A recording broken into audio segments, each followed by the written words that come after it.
What's up, Heat fans? Welcome into the Heat Report by Chat Sports. I am your host, Nick Roloff. We are live here for a Friday night edition of a Heat Watch Party. This one in Cleveland again against the Cavaliers. The Miami Heat are coming off a major win Wednesday night, snapping a 5-game losing streak and beating Cleveland in Cleveland. It was a really well-rounded performance. We had Kel'el Ware, Bam Adebayo, Norman Powell, Tyler Herro, Andrew Wiggins, all playing well. We'll see if the Heat can continue that tonight and get another win on the road against the Cavs in Cleveland. Same starting lineup as Wednesday. It'll be Norman Powell, Tyler Herro, Davion Mitchell, Andrew Wiggins, and Bam Adebayo. Will be intriguing to see how they fare this time around again. The Magic and the Hornets each won last night, which means the Heat are back into 10th place in the Eastern Conference standings because they do not have the tiebreaker with Orlando, Charlotte, and Miami all having the same record. The Heat, with the Magic and Hornets not playing tonight, could jump up back to 8th in the Eastern Conference standings with a win. With a loss, they are cemented as solo 10th place heading into the weekend. Next Heat game is on Sunday against the Pacers. We will be live for that game. Appreciate everybody tuning in and hanging out with us here on a Friday evening. Always appreciative that the real ones are in the building. A lot of basketball on tonight. Miami Heat. You also got the Sweet 16. You got St. John's Duke. You're going to have Duke, or you got Michigan and Alabama, amongst of a couple other games out there. We'll have our eyes on all of them. Shout out your city for me down in the comment section. Where are the real ones watching from on this Friday evening? We're in Dallas, Texas, but I want to know where all of y'all are at. We got Matthias in Sweden, Slaying Cat in Boca Raton, Time and the Buckeye in Ohio, Midtown Miami for my guy Terrence Hill, OG in Soda City, South Carolina, Boynton Beach, Oklahoma, Nashville, Qatar. We're worldwide here at the Heat Report. We appreciate that. It's always fun. I know we got Time in the Buckeye, a Cavs fan, but he's the only good Cavs fan I know. Only Cavs fan I know. Kintoy watching from the Philippines. Dalton, Georgia. Shout out to all y'all watching and hanging out with us here.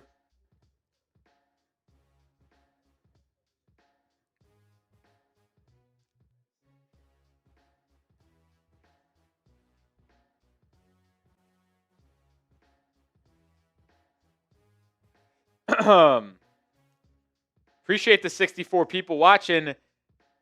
This could be a big opportunity for Miami to get another win. Now, it's going to be difficult to beat the Cavs once again on the road. But as I mentioned, with the Hornets and Magic not playing tonight, you could jump them in the standings. The Hornets play the 76ers tomorrow at home. The Magic are actually off tomorrow. They will play on Sunday against the Raptors in Toronto. That's a big game for the standings. Actually, Charlotte plays both Saturday and Sunday. They play the 76ers tomorrow, and then they play the Celtics on Sunday. The Heat play the Pacers on Sunday, 4 o'clock tip. Central Time, 5 p.m. Eastern Time. Will be a big matchup there for Miami to take advantage of an inferior opponent, but it's also a big matchup tonight because the Heat, like I said, could jump up to 8th in the standings with a win tonight and take a half-game lead over Orlando and Charlotte. But if they lose, they're going to be a half game behind Charlotte and Orlando and be the sole, I guess, leader, if you will, of the 10 seed. So, big game, big opportunity for the Miami Heat tonight, as every game the rest of the season is a big opportunity and big game. So, we'll see if Miami can take advantage of it. But it is time to tell you about our sponsor on today's show, and that is no one other than Prize Picks. Today's stream is brought to you by Prize Picks. The playoff push is heating up, and we know tournament hoops is in full swing as well. There's no better way to cash in if you're right on the high-flying hoops action than Prize Picks, where it always feels good to be right.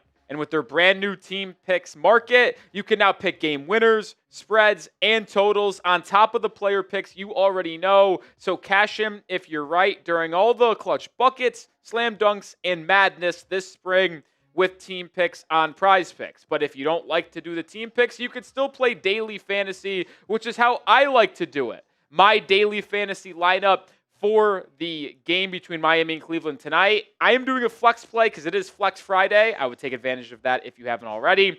More on Andrew Wiggins, 12.5 points. More on Donovan Mitchell, 27.5 points. More on 8 assists for James Harden. And more on Norman Powell, 7.5 3-pointers attempted. That is my 4-player entry for tonight's game. Download the Prize Picks app today and pick your first game winner, spread, or total. As the playoff push rolls on, you can get $50 in daily fantasy lineups when you play your first $5 lineup when you use code CLNS. That's code CLNS to get $50 in daily fantasy lineups when you play your first $5 lineup. Prize Picks. It's good to be right. Appreciate Prize Picks for sponsoring today's stream, as they so frequently do. Who you got in tonight's game, folks? You got the Heat or the Cavs? Type MIA for the Heat or CLE for the Cavs. I am going to be a little negative Nick tonight, and I think the Cavs win. I'm not rooting for them, obviously, but I do think they win. I think it's just incredibly difficult for Miami, who's an inconsistent basketball team. We know this, to be a good team, which the Cavs are a good team, in back-to-back games in their own building. If they were both in Miami, all right, different conversation. But both on the road in Cleveland, that's going to be pretty difficult for the Heat to win in back-to-back games, just 48 hours separated from each other. So, yeah, I think the Heat's goal, even though we obviously would like to win both, the goal was to win one of these two games against the Cavs. They did that on Wednesday, so I'm relatively pleased with that. They finally snapped the losing streak. If they win another one tonight, that would be monumental, but that would be pretty greedy. We'll see what happens, though. Apachito, is that true? That's crazy. See, like, we don't control that, like we told you. So that's kind of nuts if that actually happened. If, like, YouTube placed an ad and it happened to be an ad of a different site the same time we were talking about Prize Picks. That would be pretty nuts, I can't lie. But hopefully that's, I don't know. I don't know what to say if I hope it didn't happen or not, but it would be pretty crazy if that was the case. We got Terrence Hill going Miami, Apachito Miami, Kintoy Miami, the Classiclers Miami, Slaying Cats is Miami. We'll see, man. We'll see. Be a pretty big win for the Heat, can't lie. Be a pretty big win. Frankie Baby Music's going Cleveland. KBM going Miami. We'll see. We'll see. Friday night Heat action should be fun. Should be fun. Wasim and Ponyboy going with Miami. We did get our first super chat. We'll flash it on screen here in a second. Gotcha, Cheeto. You play to win the game. Like, listen, you play to win. There's no doubt about it. I just don't know if the Heat will win. That's my only question. I hope they do. I don't see it, though. I don't see it, though. But I hope to be wrong. Same starting lineup, Matthias. Powell, Larsson, Powell, Herro, Mitchell, Bam, and Wiggins. Excuse me. Got Duke St. John's up on the TV as well. We'll have Michigan, Alabama, too. What an unbelievable night of basketball between the NBA and college. St. John's up 19-15 on the Blue Devils right now. The Johnnies playing some ball, man. Playing some ball. They're 3 of 5 from 3. If St. John's can make their threes, they are difficult to beat. They are difficult to beat.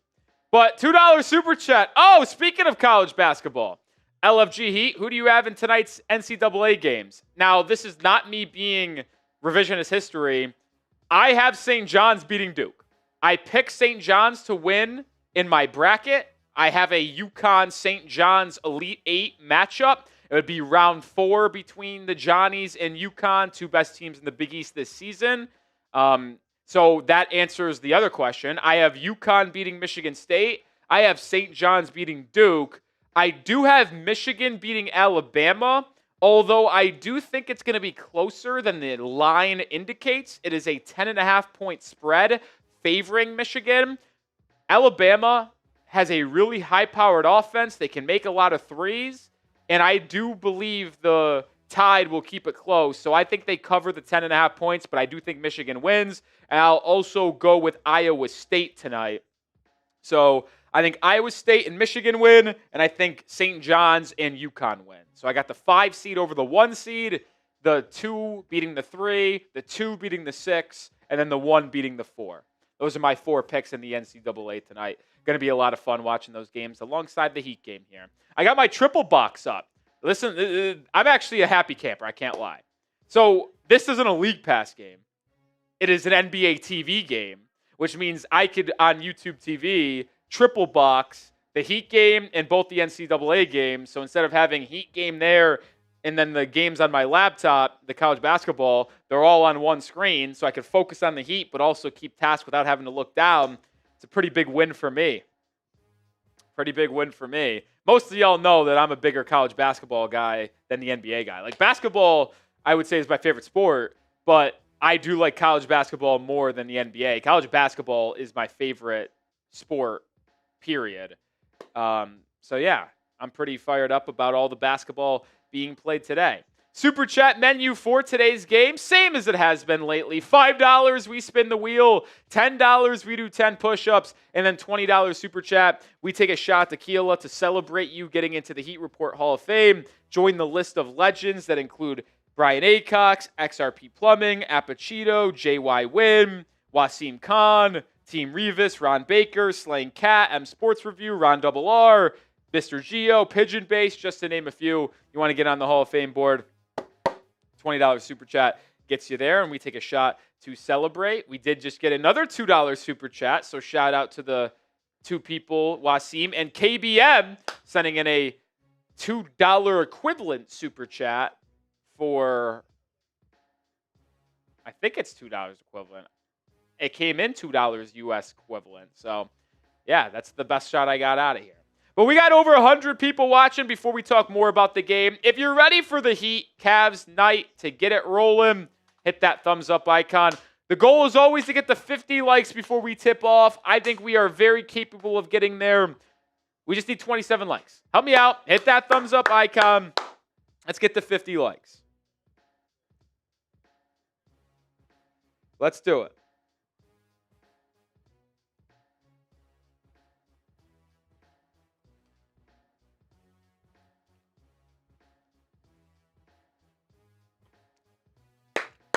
It's Qatari.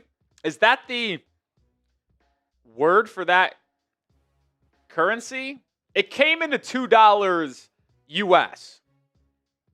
Oh, we got another one from KBM. We'll get that on screen here in a second.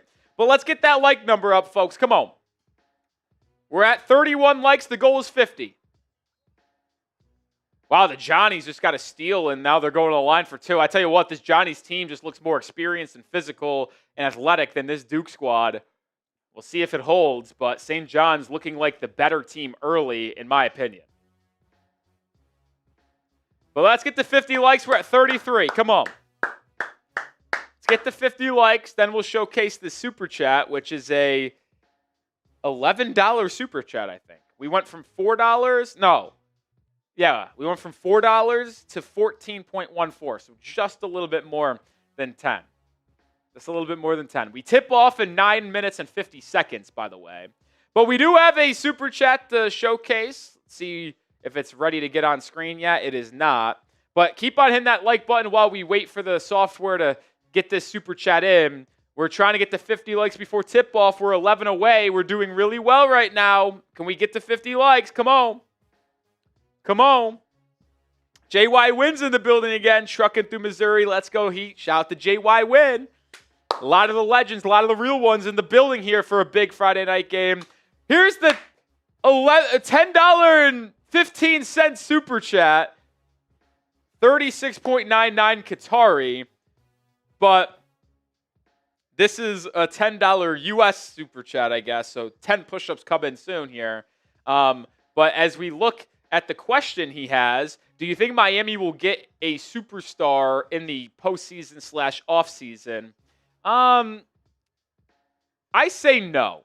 Like, I wish I could be optimistic and answer yes to that question, but how many times have we gotten our hopes up over the last, 4 years, thinking Miami could land a star on the trade market and then them not be able to do it, right? Like, they've been rumored to get Giannis multiple times, Kevin Durant multiple times, Donovan Mitchell, and I just simply don't really want to get my hopes up anymore, and I think it's unlikely. I will say, if Giannis requests a trade, Miami will absolutely pursue Antetokounmpo, but teams like Houston, who maybe came up a bit short this year, will be more inclined to send their picks, which there's a lot of, and other assets to try to get Antetokounmpo. So I do think it will be more difficult for Miami to land Giannis on the trade market this offseason. It's why I really wanted them to get it done before the trade deadline, although it was unable to get done. Unfortunate there. I say no. I think Miami, if they do anything, will just kind of stand pat, make some draft picks, maybe make some minor signings in free agency, and that will be it. But I hope that's not true. I hope that's not true. Or I hope I'm wrong and we do land a superstar. JY Win with a $5 super chat. Shout out to JY Win, legend, with the 5. We got a wheel spin and 10 push-ups coming your way. I tell you what, this Johnny's team is fighting tooth and nail. What a battle we have in that game. But with those 2 super chats, we have a couple fun things to do. 10 push-ups, thanks to the super chat from KBM. And then we also have a wheel spin. We also have a wheel spin. Man, this Duke St. John's game is electric to start. Electric to start. But we're going to start with the 10 push-ups. Shout out to KBM. Still sore from my workout yesterday. 1, 2, 3, 4, 5, 6, 7, 8, 9, 10. We do 10 push-ups for a $10 super chat. Shout out to my guy KBM. Also got a wheel spin we'll get here in just 1 second. Wheel spin's got a bunch of goodies on it. Let me tee that up. And here we go. Oh,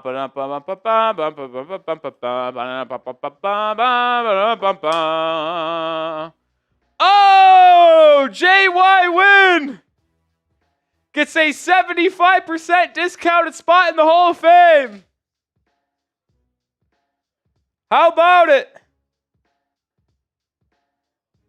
JY Win into the Hall of Fame again. It's usually 20, but it's a spot on the wheel for 5. Shout out to JY Win. Gets into the Hall of Fame. Shout out to JY Win. Recently, I feel like that's a new subscriber. Is that true, JY Win? If you can comment. Because I feel like I've never seen your name in the live chat before, but then you've just kind of come around over the past couple of days, watched our streams, hung out, made a couple of super chats. If I'm wrong, and you've been a watcher in the past, but I just feel like I've never seen your name before. Yeah, he says no, new name. I figured. It's good to have you here, buddy. And we'll have a lot of fun, hopefully, with the remaining 9-8 games in the regular season. And we'll at least be playing the play-in once. Like, the Heat won't fall out of the top 10 in the Eastern Conference. Where they'll be in the top 10, that remains to be seen. But they will definitely be inside the top 10, that's for sure. Predict the score for tonight's game. Who wins and what is the score? 80% of the live poll picking the Heat to win. Tyson Bryant says 133, 129 Heat.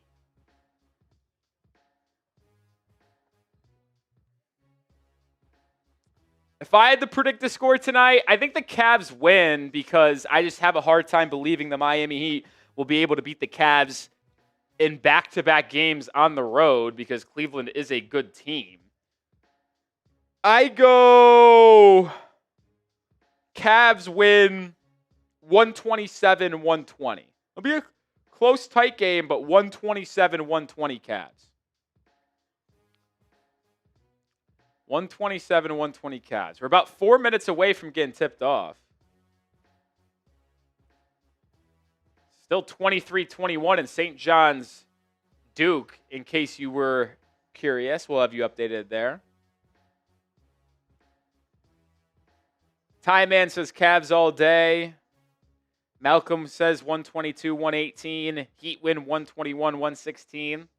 All right, I respect the optimism, guys. We did get another super chat. We'll flash it on screen here in just 1 second once it loads into our software.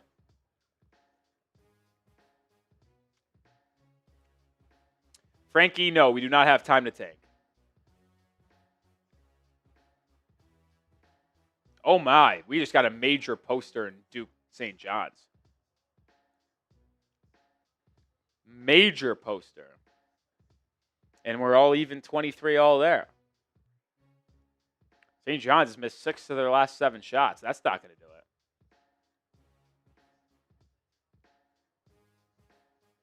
Well, that changes. It's a big 3 for Davion Mitchell. He's not a shooter, man. All right, here's the $10 super chat. Shout out Ruffy McFluffy, Cavs fan here. I've been following since they played last year. Keep up the good work. Thank you, Ruffy McFluffy. That's a really nice comment and much appreciated. Go Cavs, respectfully. I'm always fine with Cavs fans or any fans of opposing teams hanging with us and watching the game, as long as it kept respectful, as long as you aren't targeting. You could talk a little shit back and forth with Heat fans, but as long as you're not getting disrespectful, we allow it. Curious your thoughts. Why do you think the Cavs have underperformed in the playoffs? If I had to answer that question, Ruffy, to me, it's been because a couple things. And it's why you guys went out and traded for DeAndre Hunter. That didn't work out. It's why you went out and acquired Max Strus as well a couple years ago, although that seems to have not worked out. I just don't think the roster is that correctly structured. Like, think of your backcourt that has been, right? Donovan Mitchell and Darius Garland. Although very effective offensively, that is a backcourt that can just get targeted defensively. And then you look at your front court, which has been a mix of Max Strus, DeAndre Hunter, Evan Mobley, Jared Allen. Well, Jared Allen can't really create anything for himself. And not that everybody has to, but look at your 2 big men. There's no spacing there. Mobley and Allen, although can be a wrecking ball on the glass, they can't space the floor, so offensively it can get wonky at times. And then your backcourt can just get targeted defensively so much. So I feel like the backcourt being such a liability on defense, and then your front court not being able to space it offensively, it's just created some wonky kind of connection, if you will. And that's why I would say, that's why I would say that they have failed to come up short. I mean, they were able to beat the Magic, but then you get in those series against the Celtics, and that's just a more well-rounded squad, right? Boston's got it all. I mean, when they won it a couple of years ago, like, they've got guards, they've got wings, they've got it. Their center wasn't the best, but because he's never healthy, but they were able to use them. I just feel like the Celtics roster construction has been better. The Cavs-Knicks series a couple years ago, like 3 or 4 years ago, I know they came up short in that one. Disappointing to say the least. I just feel like if I had to answer that question, I would be because of the defense in the backcourt and then the front court inability to space it. That would be mine. All right, it's about time to get tipped off, I think. Starting lineups being announced and people taking the floor. It's your last opportunity to show me you're fired up for the game. If you're ready, spam those bees. Spam those bees.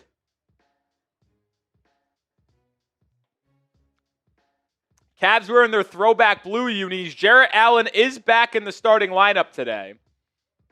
So Bam will guard Jarrett Allen in all likelihood. Wiggins will guard Evan Mobley. Starting lineup for Miami, same as it was. Bam, Wiggins, Powell, Mitchell, and Herro. Sam Merrill, Harden, Donovan Mitchell, Mobley, and Jarrett Allen for the Cleveland Cavaliers. Tip is up. Tip is won by the Cavs. Who you got as well? You can get those questions in there as we're underway. Mobley guarded by Wiggins, like I mentioned, on the left wing. Drops inside of Jarrett Allen, and Allen's right hook shot goes. Allen had good position inside and puts the Cavs up first in this one. Remember, the Heat led for the entire game until the late third quarter, and then Cleveland took the lead. Miami regained and never gave it back. Bam in the corner, pump fake, now drives out to Davion Mitchell for three, who comes up a bit short. So no bucket for Miami on the opening possession. Merrill the other way to Harden in the corner for three. No good, but they're going to whistle Davion Mitchell for a foul, so the Beard is going to the line for three.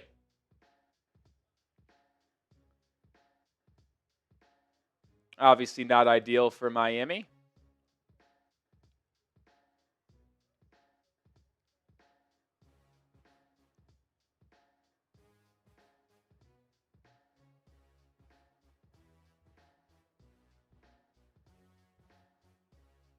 Harden makes the first.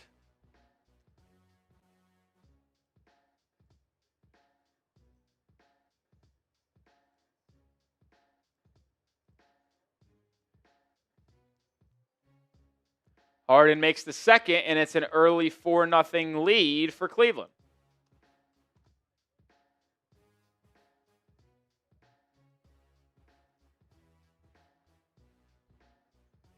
All three go for James Harden. 5-0 Cavs lead.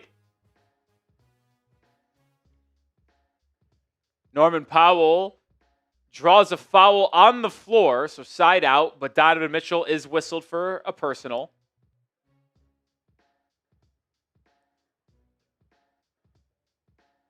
No Dean Wade, Jalen Tyson, or Craig Porter Jr. for Cleveland. Miami fully healthy in this one.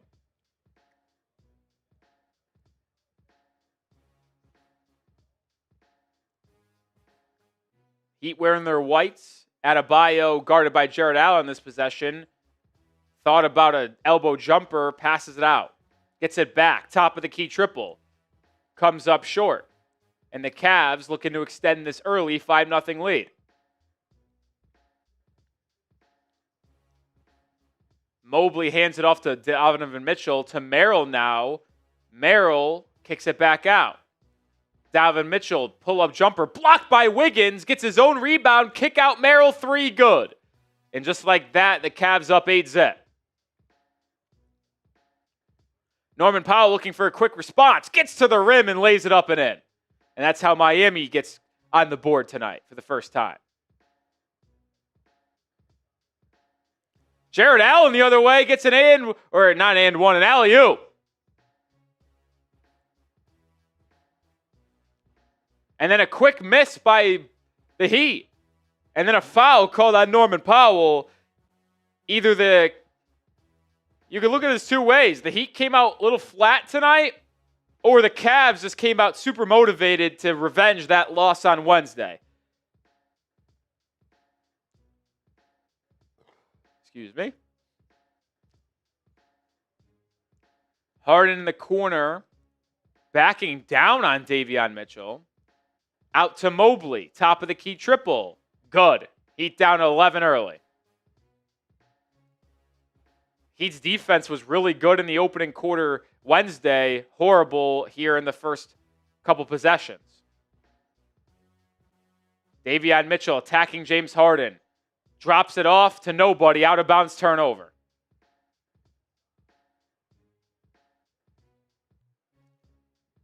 This is a very bad start for Miami. And the Heat turn it over again. Donovan Mitchell floater. Timeout. Timeout. The fuck am I watching, bro?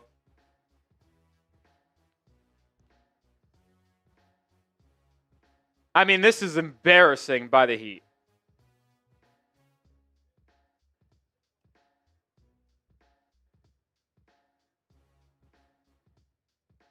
We'll see if the Heat can bounce back, but Miami is getting flat out embarrassed.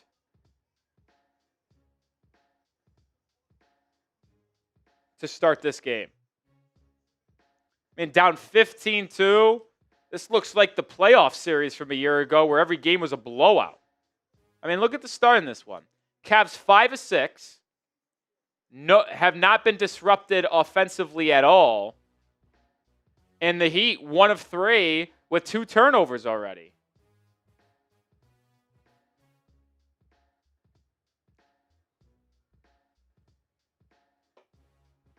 This can't happen.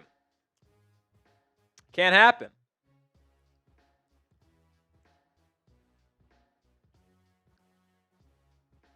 You do this on the road against a good team, no chance.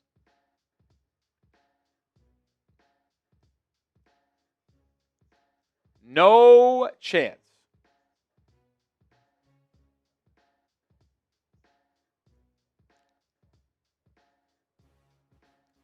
KBM says I stay up till 4 a.m. to see the Heat, and this is what they give me. There's a lot of game left, but not a good start. That is for sure. Not a good start.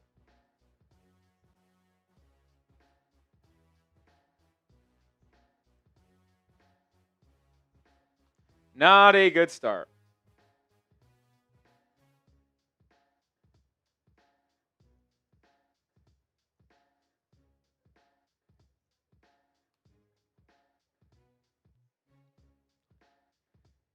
Not a good start. No other way to sugarcoat it.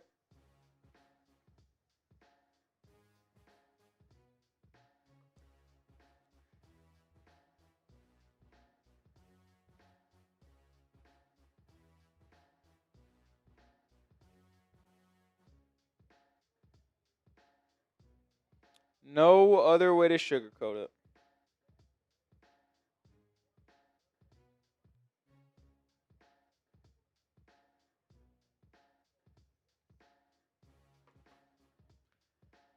All right. See if the Heat come out with a better effort level and mindset and attention to detail.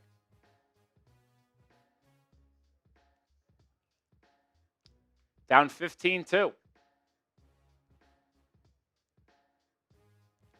Tyler Herro, pick and roll with Bam, doubled, swings it to Powell. Powell with a 3. Good! And that's a big-time shot by Norman Powell.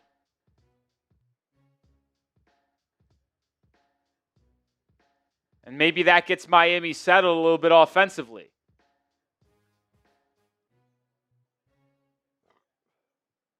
Harden gets the switch with Herro. Now gets a screen from Allen. Finds a curling Merrill for 3. Short. Rebound Jarrett Allen. And he's fouled. He'll be getting free throws.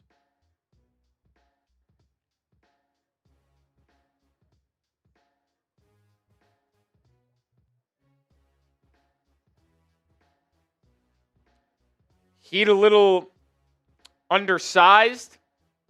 Going up against Mobley and Allen, with Bam and Wiggins being your starting 4-5 tonight. Heat wanted to run back the same starting lineup as Wednesday. It's not working here tonight.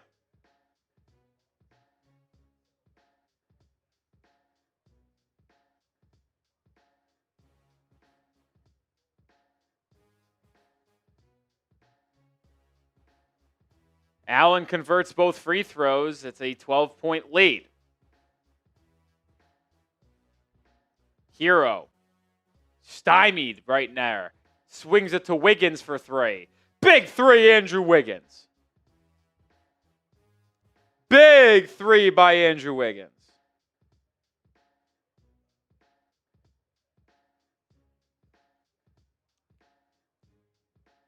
Donovan Mitchell spinning to the rim. Can't finish. Bam with the board. Heat have numbers if they push. Adebayo to Wiggins. Wiggins to the rack. Swings it to Davion. One more to Herro. Herro, easy floater. Smoked it.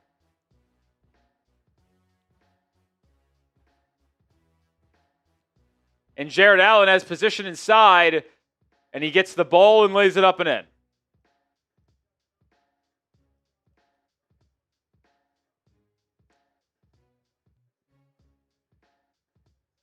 Wiggins with a crossover drive, bumps Mobley, little floater, too strong.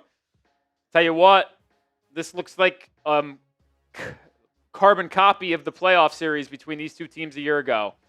What a spinning dime from Mitchell to Mobley for a dunk. I mean, this has got to be, we got to get a new lineup out here, Spo. This group sucks. This group cannot compete with this Cleveland Cavaliers lineup. Powell with a deep three. Can't get it to fall. And the dominating first 5 minutes from the Cavs continues. Mobley driving to the rack. Can't finish. Herro with the rebound. Miami gets a stop this time.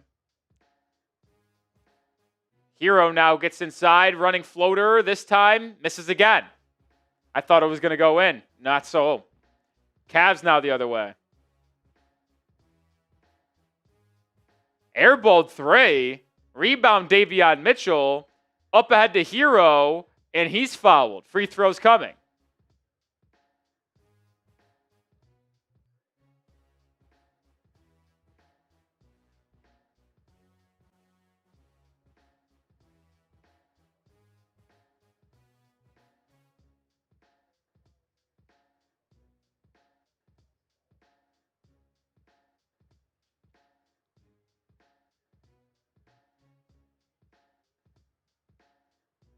Herro makes the first free throw.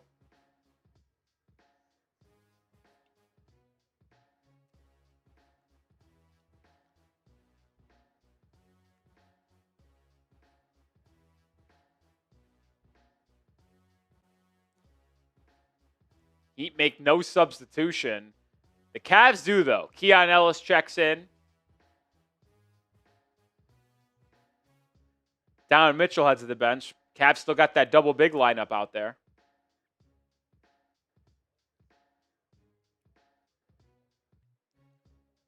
Oh, almost turned over, but the Cavs retained possession.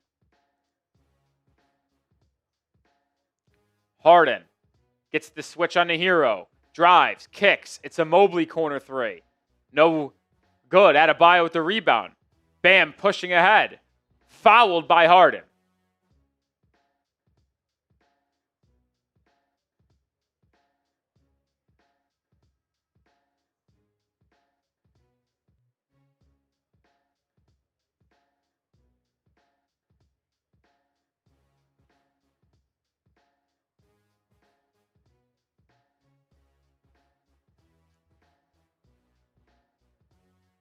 Adebayo on the left wing, getting inside, gets good position, throws up a wild shot, wanted a foul, didn't get it.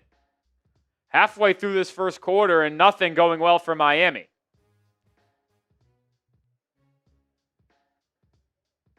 Mobley works it around the perimeter. It's Harden now. Harden lines up a three over Larsson, who just checked in. Heat get the stop. Larsson came in for Herro. Davion Mitchell, coast to coast, discards Keon Ellis and converts the Euro step layup.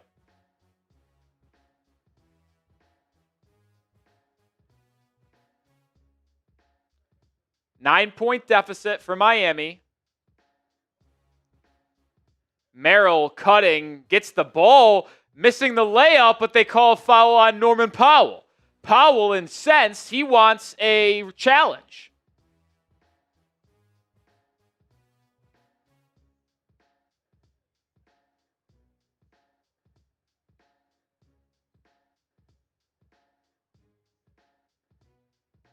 Will Eric Spoelstra challenge it? He will. So challenge coming for Miami. Eric Spoelstra did not feel as if it was a foul on Norman Powell. We'll find out the answer here in a second, but today's show is brought to you by Prize Picks.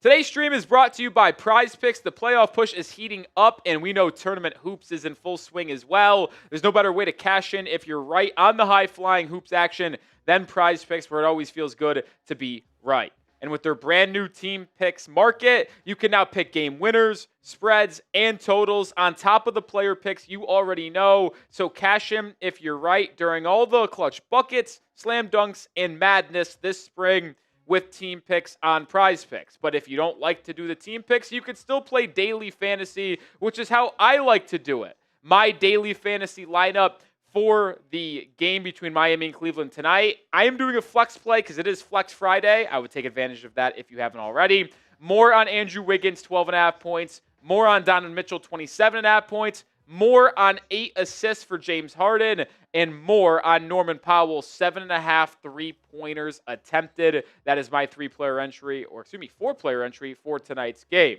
Download the Prize Picks app today and pick your first game winner, spread, or total. As the playoff push rolls on, you can get $50 in daily fantasy lineups when you play your first $5 lineup when you use code CLNS. That's code CLNS to get $50 in daily fantasy lineups when you play your first $5 lineup. Prize Picks. It's good to be right. Appreciate Prize Picks. You may wonder why Coach Spo decided to challenge so early in this game. If this foul stands, it would be the 3rd foul of the game on Norman Powell, which would limit his availability quite a bit for at least the rest of the first half. This is a big call. If it gets reversed, that's big-time news for Miami. If it stands, oh boy, that's 3 on Powell and not good.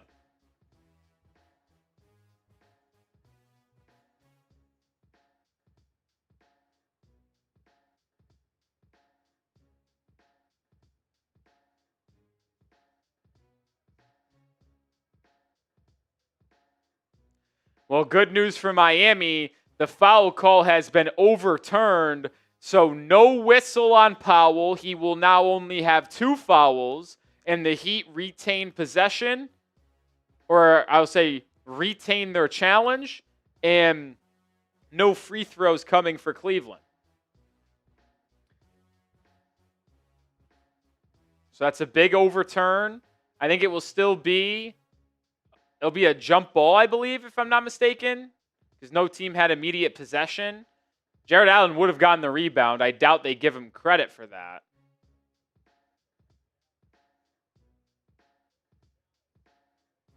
Yeah, it'll be a jump ball center circle between Evan Mobley and Pelle Larsson. Kel'el Ware checks in, but is ineligible to do the jump ball because he was not on the floor during the jump ball whistle.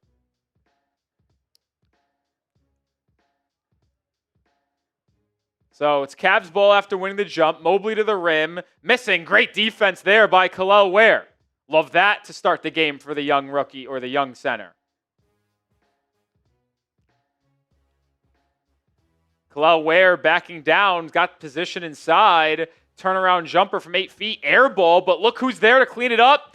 Pelle Larsson. Boy, do I just love his game.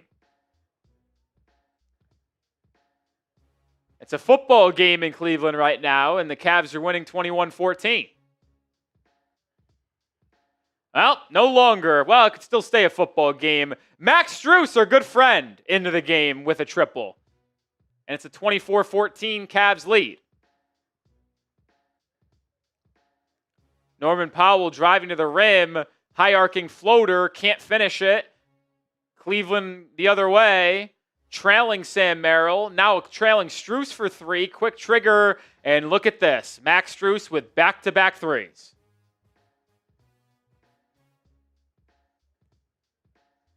Four of 8 from 3 is what Cleveland is from beyond the arc. Jaquez with a nice answer, running floater over Evan Mobley's outstretched arms. Got to get a hand up on Strus right now. He's hot.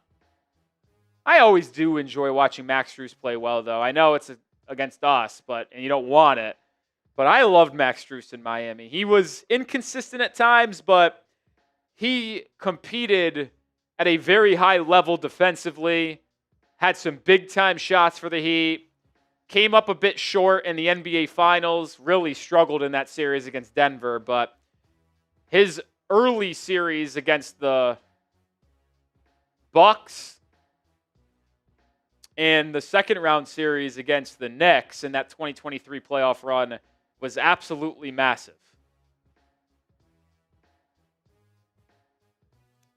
Heat go to a 2-3 zone look for the first time as Thomas Bryant checks in.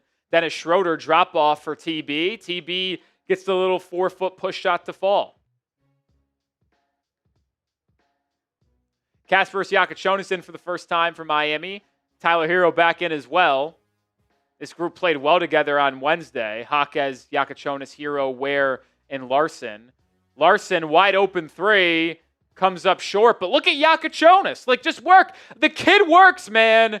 Keon Ellis called for a foul on the glass as Jakucionis forced him to get bumped. I just love Jakucionis. Like, I don't know what it is, but these Europeans, dude, they play hard. Larsson, Jakucionis, they play fucking hard. Herro almost shot a step-back three. Kicks to Larsson. Larsson to the rim. Puts it up and in. I love Larsson, man. Larsson might be, like, no joke, my second favorite player on the team. Max Strus with another three. I mean, we got to get a hand up, folks.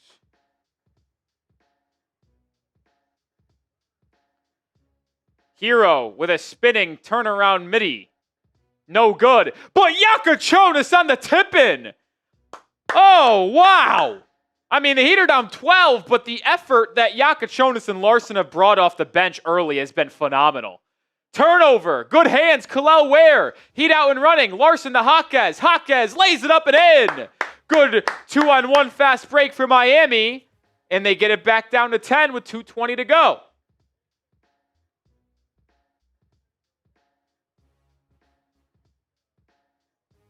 Thomas Bryant at the elbow. Swings it out. It's Ellis. Ellis shot the ball well on Wednesday. Schroeder to the rim. Can't make the bank shot. Thomas Bryant gets the rebound over Kel'el Ware and slams it up and in. That's exactly what I was talking about. Got to bring it on the glass when you're going against Thomas Bryant. Jaquez spinning inside, loses the handle, turns it over. Cavs running. Donovan Mitchell to the rim. Great defense. Larsson gets the stop. He'd have a little bit of a number situation here. Larsson to Herro. Right wing three. No. Strus grabs the board for the Cavs, and here they come with a minute left. Strus pull up three. My lord. That's the fourth three.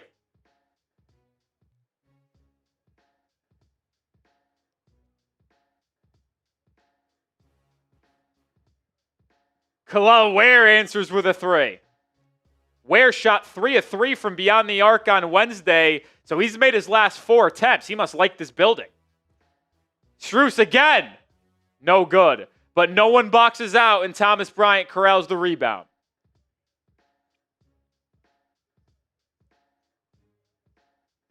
Donovan Mitchell, kick out. Ellis, wide open look. Connects. And the foul. Jakucionis committed the foul.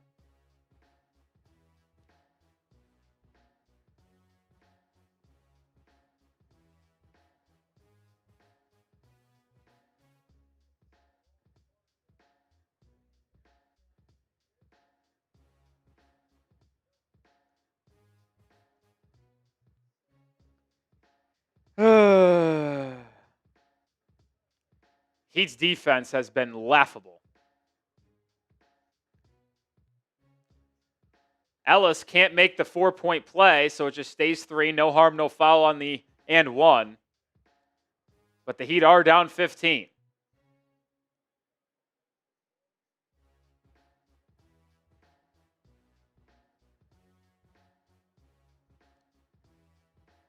"17 seconds to go. 5 on the shot clock. Jaquez attacking. Running bank shot. Gets it. So it's a 40-27 game. 13 seconds to go. Cavs will have final possession and take a double-digit lead into the second period. Schroeder, left wing, left open for a second, drives, kicks it out to Thomas Bryant. His 3 at the end of the quarter rattles in and out, and that's how we end the first 12 minutes in this one. Heat down 40-27.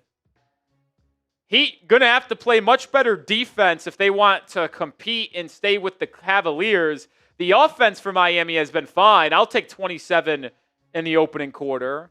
But you just got to be way better on the defensive side. I mean, you give it 40 points in the first quarter. What are we doing here? On pace to give up 70 in the first half. It's an issue that Miami's had as of late. We got 350 people watching.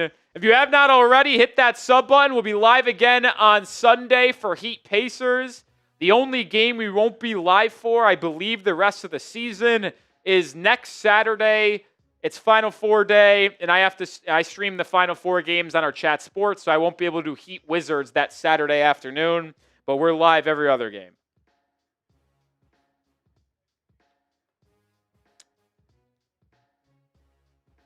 Hit that sub button if you haven't already for daily Heat content. Wasim Khan sent in a $2 super chat. Trivia, did you know the Cleveland River caught on fire? Like recently? I feel like I've heard a story about it happening in the past, but I don't know. It semi-rings a bell. I'm not a very good historian, though, so.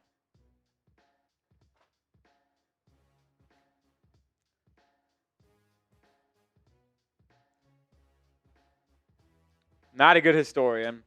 Here's the first stats in the first quarter. Look around to the college basketball action. Michigan winning against Alabama 14-13, but the Tide are going to the line. And the St. John Red Storm up 40-39 at the half. Two good games so far.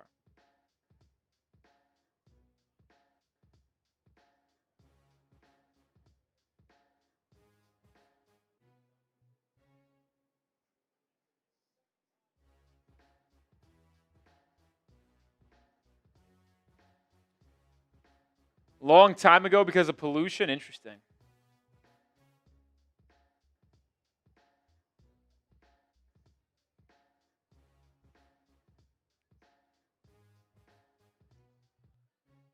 Bama just took a 1-point lead, 15-14.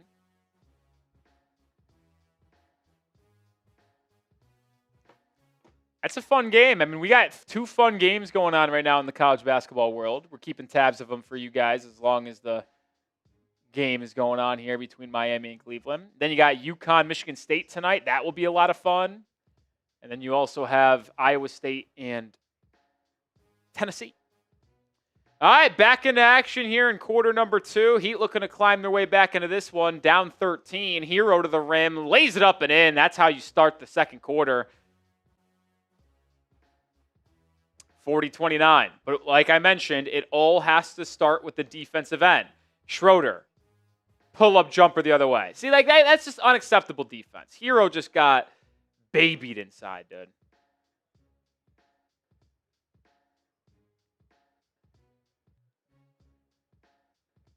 Jaquez to the rim, kick out, Ware 3. He's hot, and he continues it.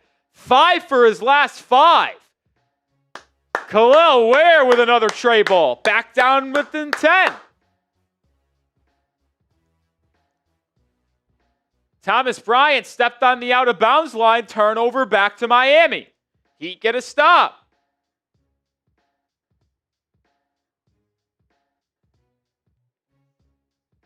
Can I say something about the Florida Panthers? No, because I don't even know who's on the team. I know Matthew Tkachuk, and that's it.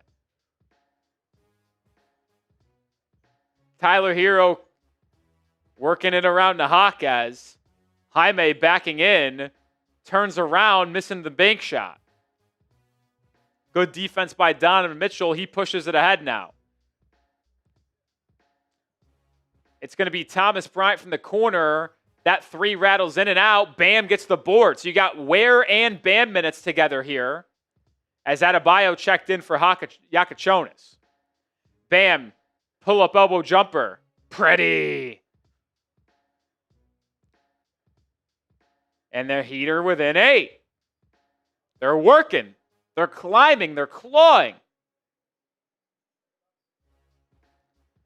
Donovan Mitchell to Schroeder. Schroeder lines up a 3. Doesn't take many of them. Missing that one. Rebound Bam. Bam pushing. Getting to the rim. That's got to be a foul. How is that not a foul? These officials are a fucking joke. And now Mobley gets a dunk on the other end.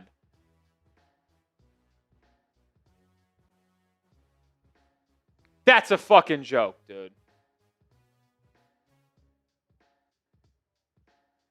Missed three. Bam. Tipped out. Heat get another opportunity. Bam over to Herro. Herro gets it knocked out of bounds. It will stay with Miami.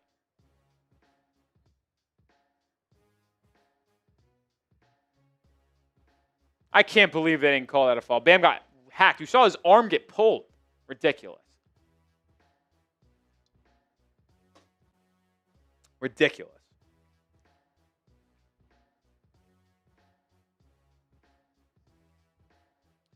I know most of the people believe I'm in Miami, but listen, I don't know how to tell people consistently I'm not in Miami. I'm in Texas. Chat Sports headquarters is in Dallas, Texas, folks. Cavs ball, I guess they turned it over. They called the out of bounds on Herro instead of off Donovan Mitchell. Sam Merrill missing a three. Heat pushing. It's Jaquez open in the left corner, but he can't get the fall. Schroeder down the highway and one. Jaquez with the foul.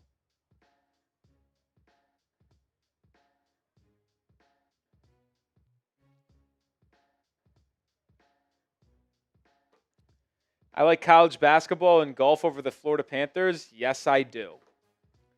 I, without a question, enjoy the game of golf and college basketball better than hockey. Actually, you couldn't pay me to watch a hockey game over a college basketball game or a good golf tournament on the weekend. Couldn't pay me. J.Y. Wynn lives in Lubbock. All right. So you're a Texas Tech fan?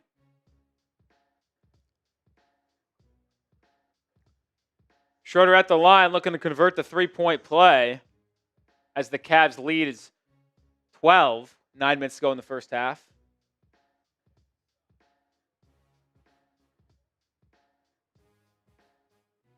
Schroeder puts it up and in.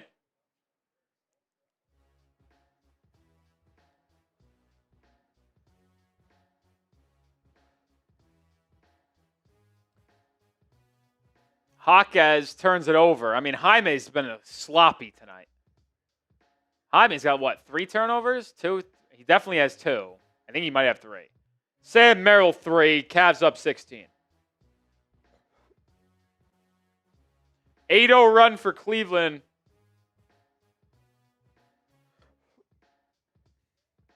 Down 16. Heat getting run out of the building right now.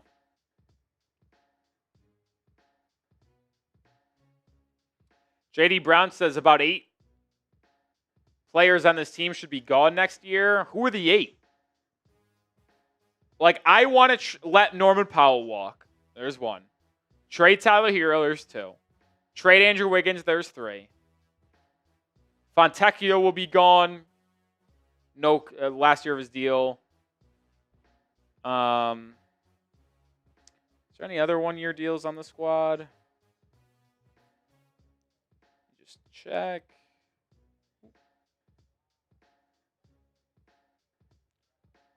Those for Dru Smith, I think, will be gone. 5. That's 5, and that's at best. That's 5 at best.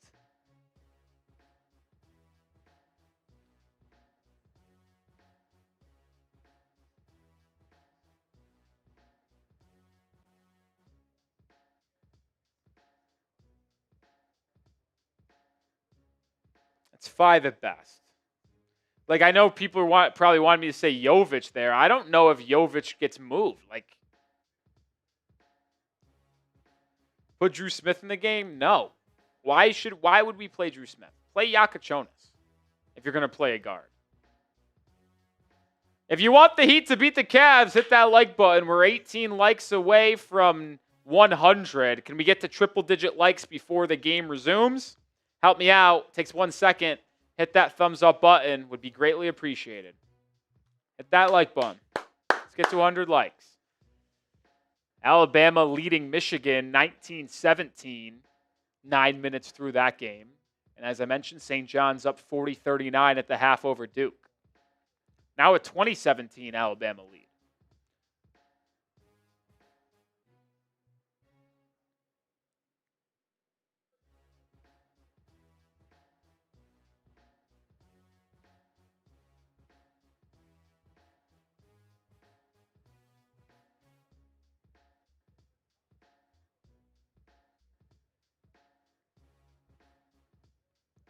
Tell you what, this Alabama team is fun to watch, man. They just spread the floor, launch some threes, get out in transition. It's fun, man.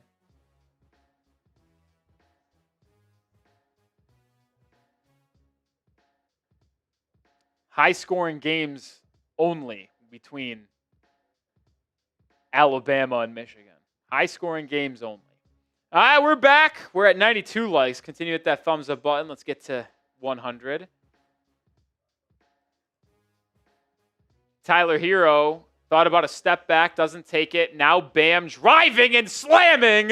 What a great aggressive take by Adebayo on Evan Mobley.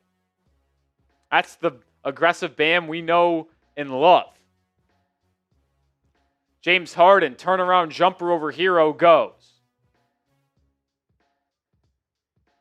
And then the Heat turn it over again. Just a sloppy, sloppy Heat tonight. Harden 3, good, down 19. It's the third steal by Donovan Mitchell. I mean, the Heat have just been so careless with the basketball tonight. Herro throws it to Adebayo. His 3, no. Simone Fontecchio in for the first time tonight. Getting some run.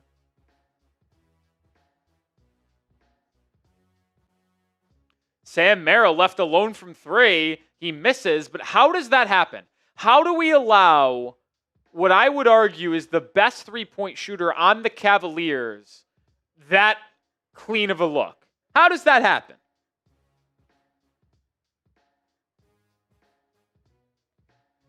Hot dog, couldn't agree more. LeBaron Philon, want him. If the Heat end up with the 11th pick, he'll be in play for him. I love LeBaron a lot, but I'm not sure if he'd go top 10.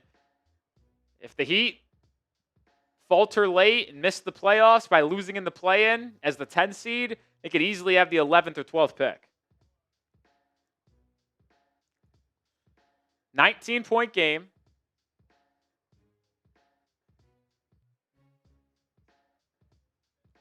Wiggins top of the key. Driving on Harden. Can't finish.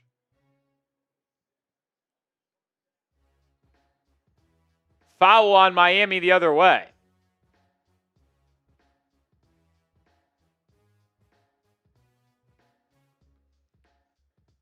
As Powell, I think that's his third. Grabbing Merrill, or are they calling it on Bam? If it's on Powell, that's his third. Yeah, it is on Powell. He's got 3. Got to be careful with 7 minutes to go in the half.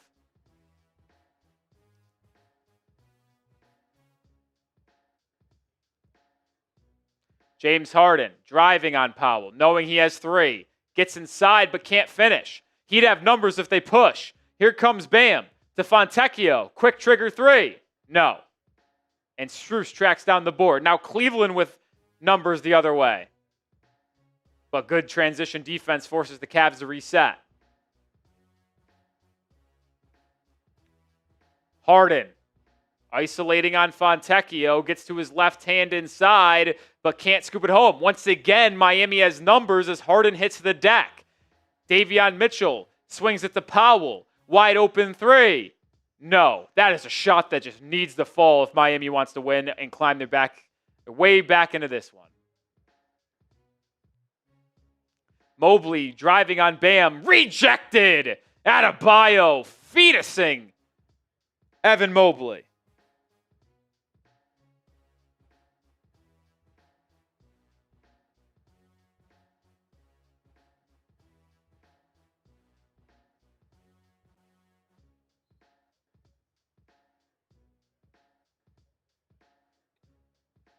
It will stay with Cleveland on the baseline.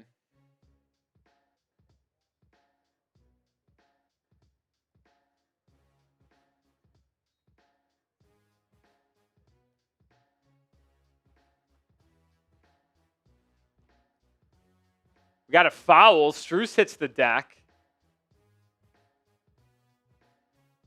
Before the ball was inbounded, which means I think the Cavs get a free throw and the ball.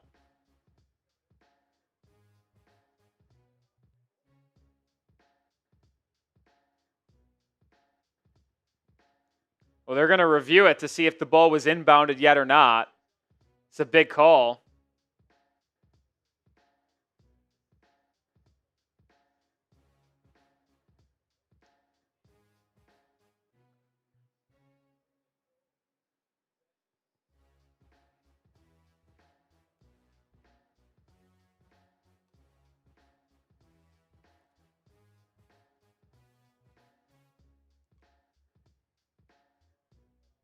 I think it's going to be a free throw in the ball for the Tide. Or the Cavaliers.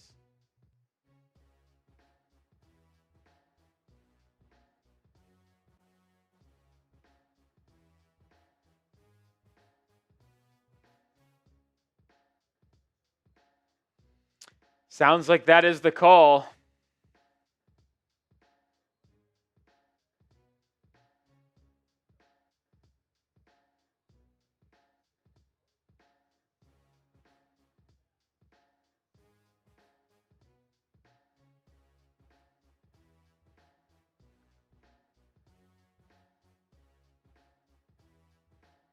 Harden will take the free throw. YN ball, they don't want to allow teams to be able to foul an opponent before moving the ball in for like late in game, like to not have the clock run off when you have to commit a foul late. So in order to prevent teams from fouling before the ball's inbounded and time comes off the clock, it's a free throw and ball, which obviously Miami wasn't trying to foul there. It's just an unfortunate rule for Miami in this scenario. 20-point deficit. Jared Allen can't hit the little floater. Adebayo with his 7th rebound. Davion Mitchell the other way turns it over. I mean, Miami's turned it over so much tonight. So sloppy. In transition comes Max Strus. Max Strus, revenge game, 14.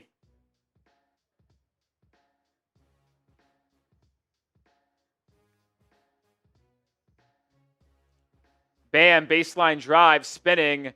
Can't finish over Allen. Rebound Miami. Second opportunity. Norman Powell to the rack. Lays it up and in.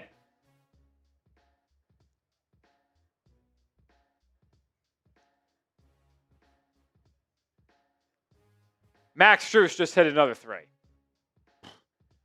He's got 17 points and 5 threes.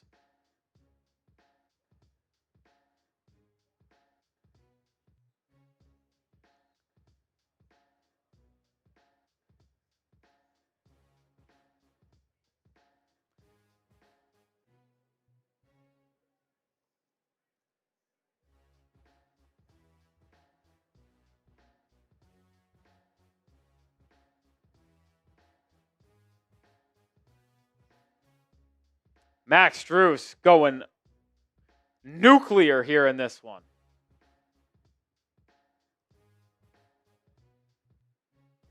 Free throws coming for Miami.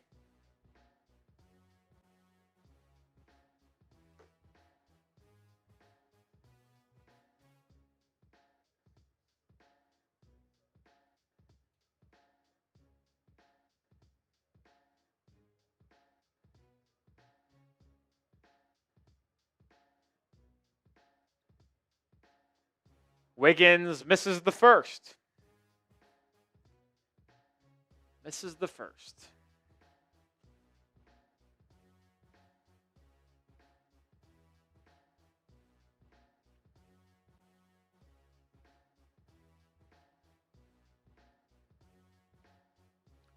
Does make the second, though. So the Heat's lead is 22. Deficit is 22.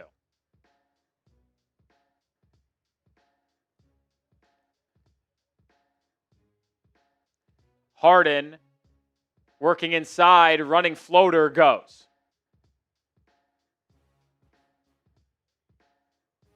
This looks exactly like the playoff series a year ago between these two teams. Not the same rosters, but same look and feel. Missed shot by Powell. Cavs out in transition. Easy layup, 26-point game. Wowzers, folks. Wowzers.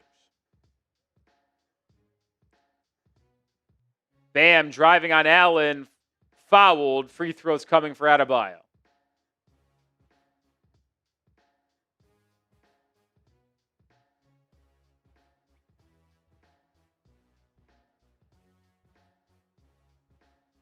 Why are we shit? Because we have a terrible roster.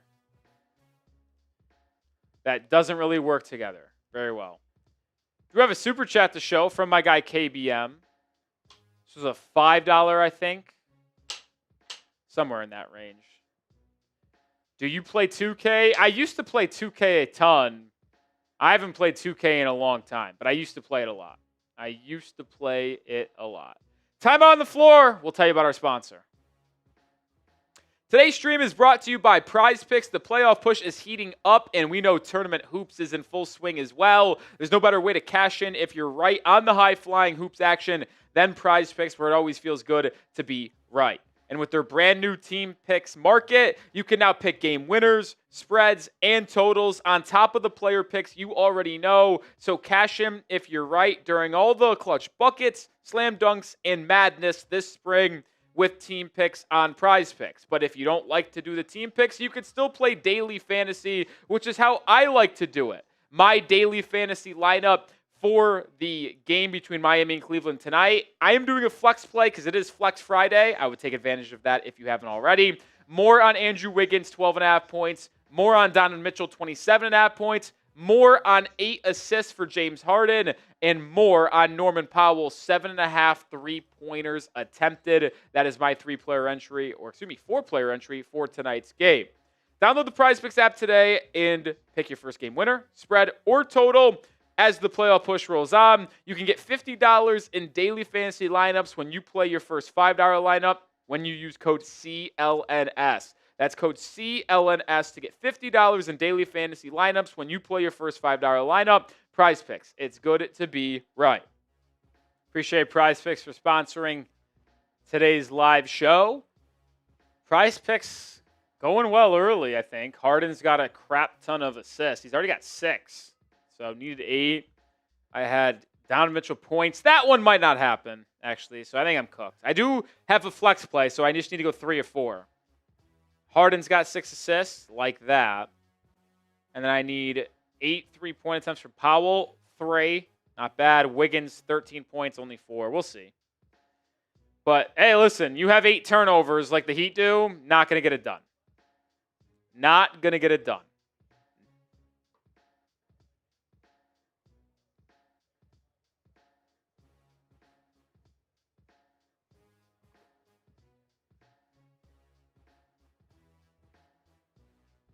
Not going to get it done. Cavs challenged the foul call on Jarrett Allen.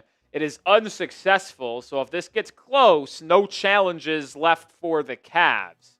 I can't believe they challenged this. Bam got hammered on the wrist. They really thought that was going to be successful? That's a pretty dumb challenge, but Miami will take it if this game gets close.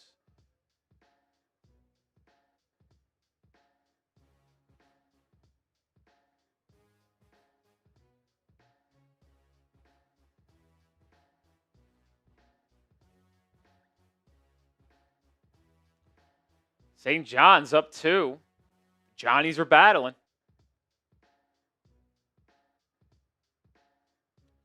Bam, well, goes 1 of 2 at the line.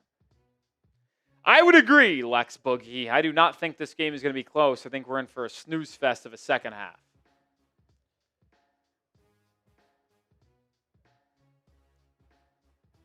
Harden driving, lobbing. Jarrett Allen can't finish, but gets this shot back and puts it up and in.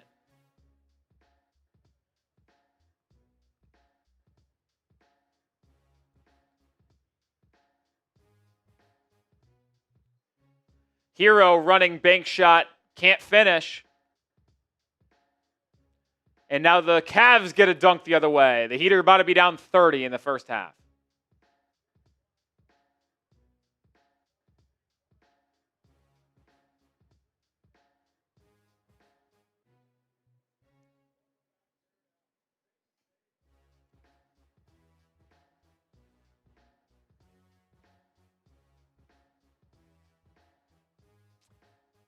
Sam Merrill to the rack, just baby Tyler Herro, 31-point game. The Cavs are on a 29-6 run over the last 7 minutes. Bam, driving baseline, misses a dunk, but a foul called on Harden. Bam going to the line.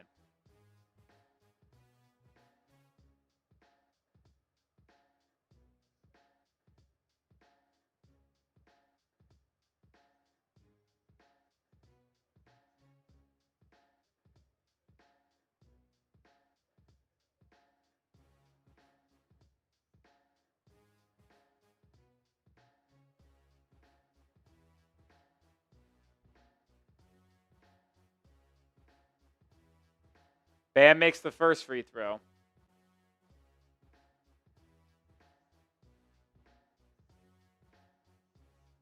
I mean, I honestly, shame on you guys if you thought the Heat were improving after Wednesday's win. I mean, I said it on Twitter. I was like, it was nice to get a win. It was a big win, but that doesn't change my opinion on how this team looks for the rest of the year. Like, this team's not good, guys. And I'm not going to act as if they will turn it around and magically be good. They're just not a good basketball team. Bam makes both free throws.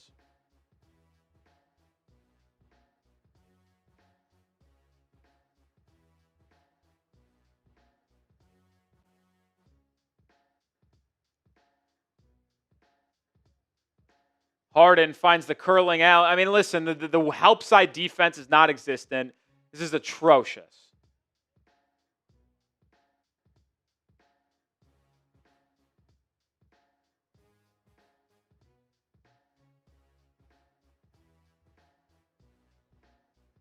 Turnover, Davion Mitchell.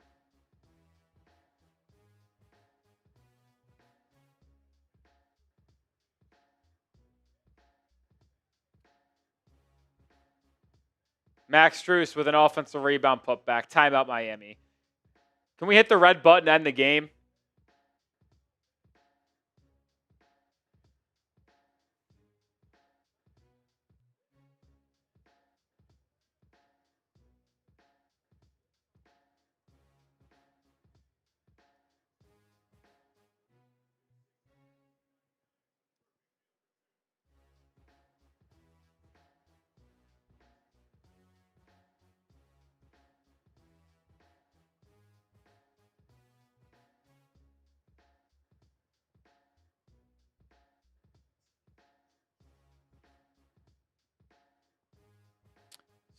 This is like, I don't want to watch.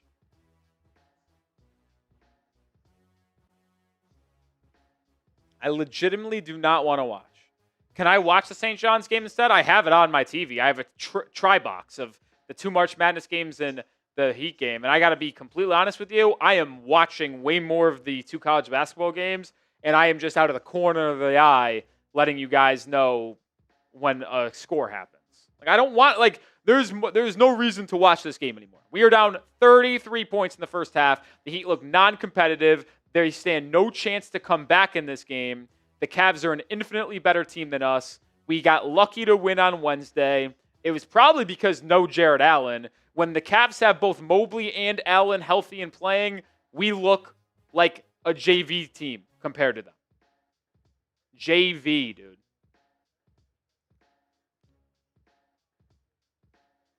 And I can't believe Eric Spoelstra trotted out the same starting lineup on Wednesday tonight when you were going against Allen and Mobley. Like, hey, listen, Jared Allen out? All right, yeah, Mobley is their only big. All right, you can convince me that small ball lineup is probably the way to go.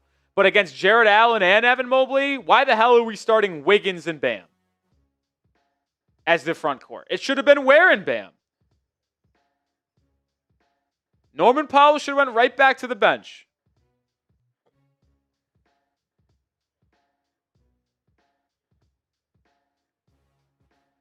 It's just ridiculous. Jaquez inside gets the layup. 29-point game. Minute and 15 to go here in quarter number 2. 10 points for Jaquez off the bench. Jared Allen swinging it. He's been unbelievable today. Donovan Mitchell, corner 3, too strong.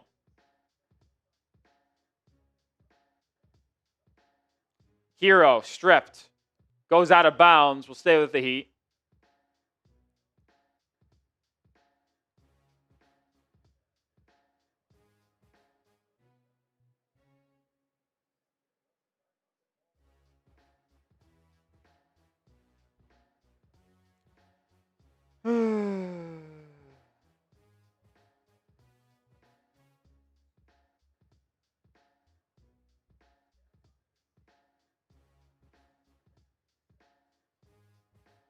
Under a minute to play.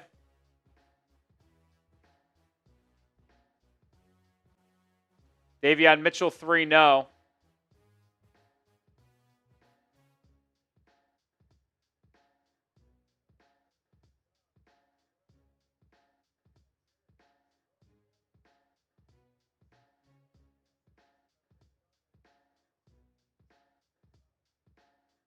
Wow, Johnny's up 9.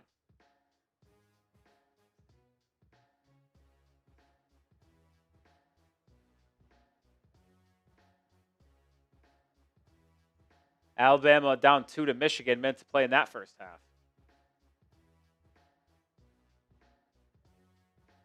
Harden, step back 3. Good. Puts the Cavs back up 32 with 30 seconds to go.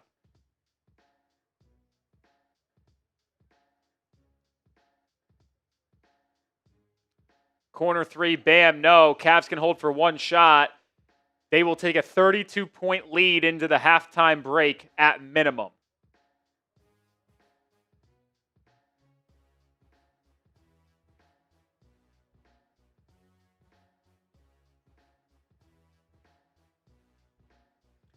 It's a Strus 3 at the buzzer, and of course it goes in.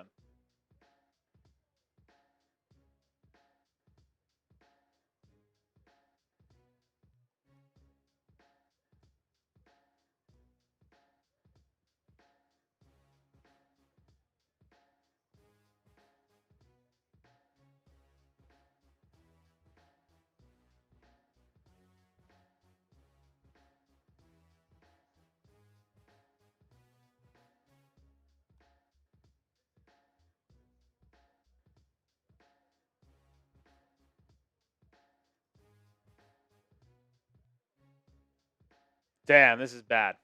This is bad, man. This is as bad as I've ever seen it. I don't, like, the Heat have been blown out a lot when we've done watch parties. I don't know if we've ever been down this much at halftime in one of our watch parties. I don't think I've ever seen a 35-point deficit at the half.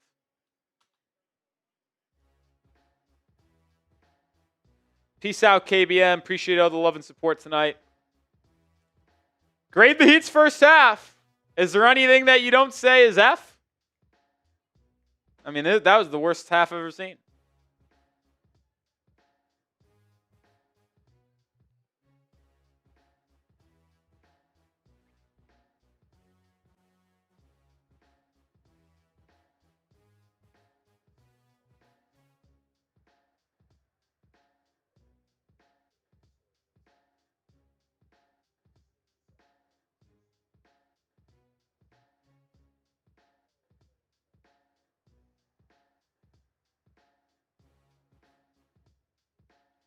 I see a Z. Yeah, that's how bad it is, man. We got people not even answering, man. We'll get a couple super chats on screen here during halftime. This is my favorite part of the stream so far because I can just watch the college basketball games for 10, 12 minutes before we return to action without any interruption. Dig Dog says, Spo has been doing this since 2020, nothing new. What do you think we should do with the 2 picks? First of all, Dig Dog, appreciate the $20 super chat, my friend. You're a legend. You get into the Hall of Fame. Have you been on the Hall of Fame before? I feel like you have. I guess not. I don't see you on here. Now you are. Shout out to Dig Dog on the Hall of Fame. Get you on the list, and then we get to celebrate with a shot of tequila.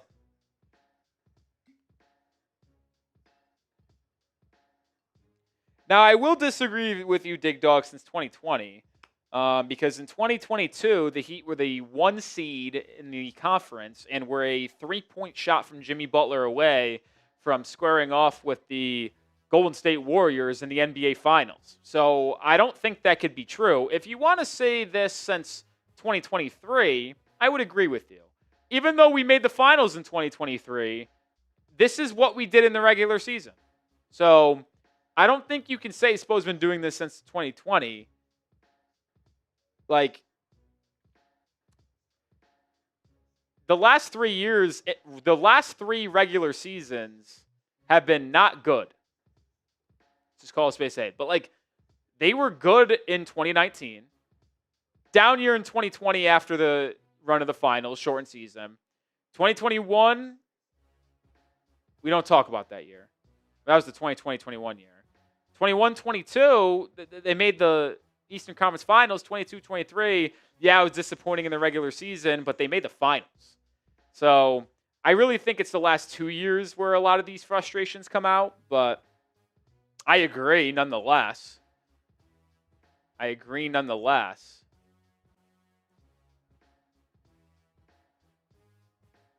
Wow. St. John's up 10 on Duke.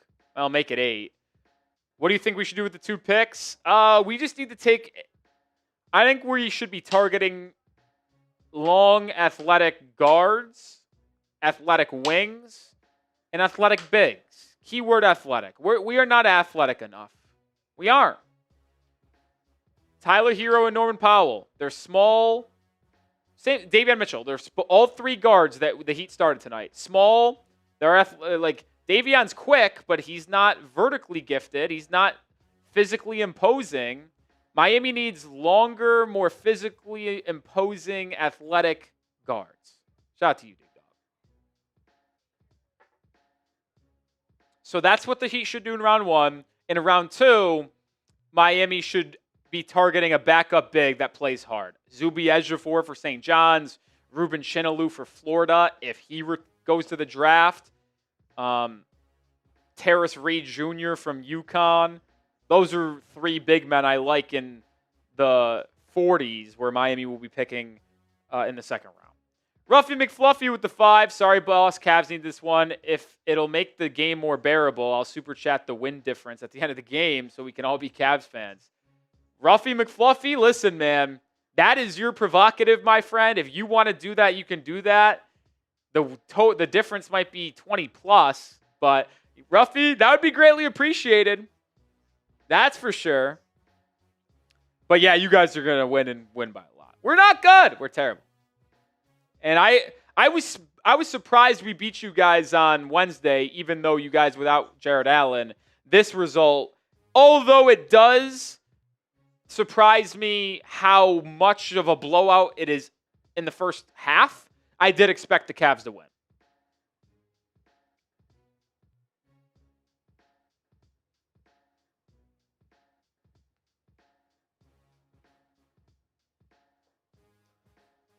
St. John's up 55-49 on Duke. Make it 57-49, 13 minutes to go.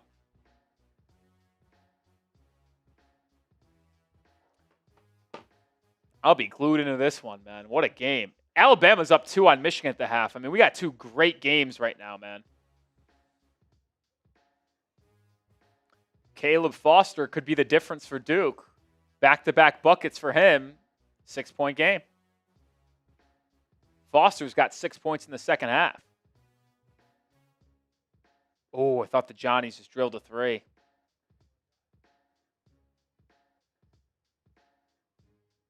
What a battle we have in Washington, D.C. between the Big East champions and the ACC champions.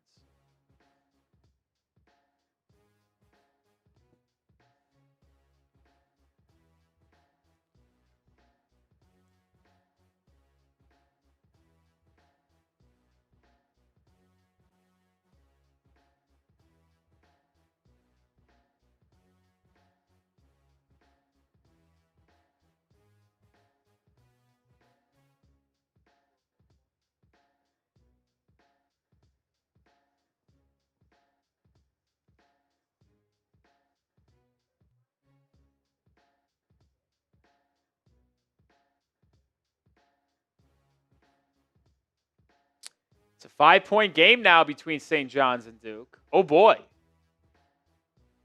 Duke just committed their 5th foul. So St. John's being shooting free throws soon. Ruben Prey with the second-round pick. Like, Ruben Prey hasn't been good this year for St. John's. Like, he's been okay, but not good. Like, this is the best game I think he's played all year.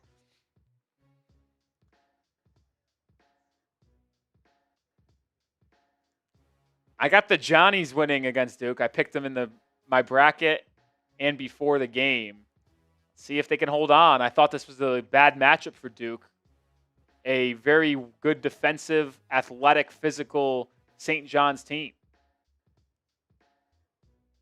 We'll see if the Johnnies can hold on. Duke got another stop here. They just trailed by 10, now already down to 5. Let's change the TV. And Cam Boozer makes it a 3-point game. And then the Duke Blue Devils got a steal. Oh boy, Caleb Foster just airballed a 3.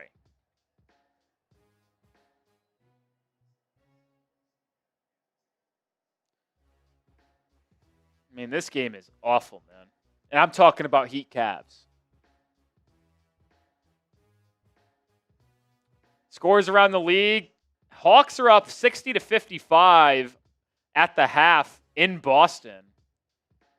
How about the Bulls beating the Thunder 44-38 in the second quarter? Pacers are beating the Clippers.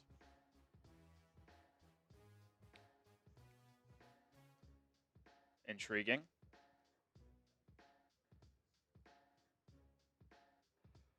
Intriguing.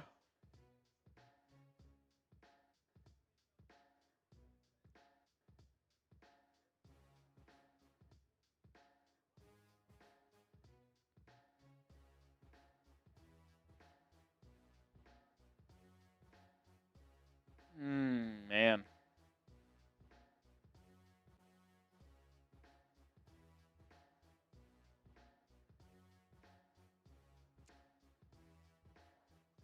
We need a true point guard. Yeah, but our next point guard's got to have some size to him, man. Got to have some size to him.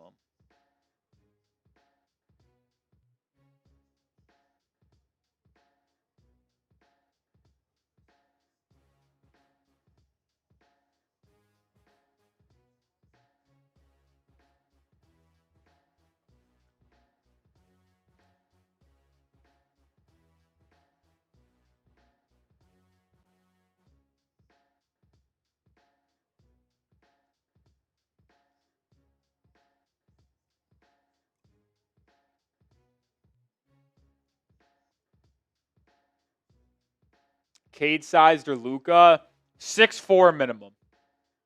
6'4" minimum.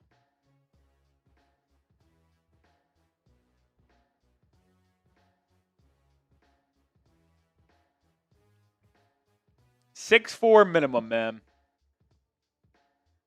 But also, when I say size, it's not just height. It's also length. It's also physical.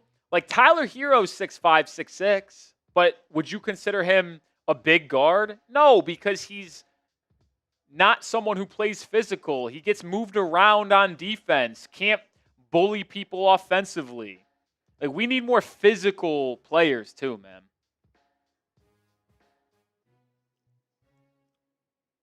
Like, imagine if the Heat were able to blend Pelle Larsson and Tyler Herro together.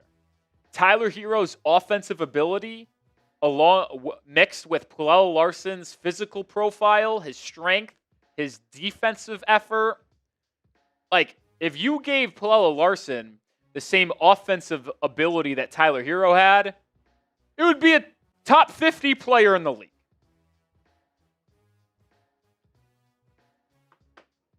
I think that's the truth, too. Larsson is so good in terms of his effort on the glass, defensively. He can move people on offense, but he's just not someone like offensively gifted like that. Big 3 by the Johnnies out of the timeout, back up 6.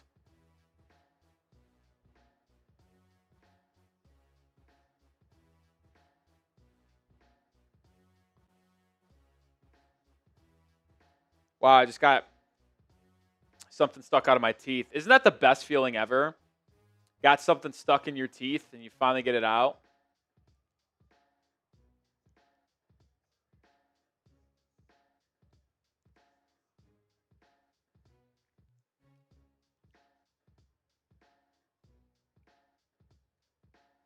Duker is in his zone against St. John's. How about that?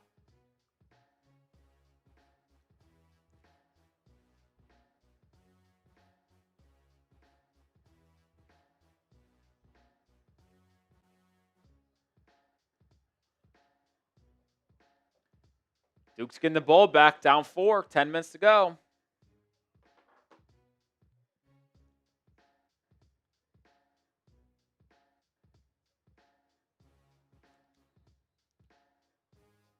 And here comes the St. John's press. Boy, do they press a lot.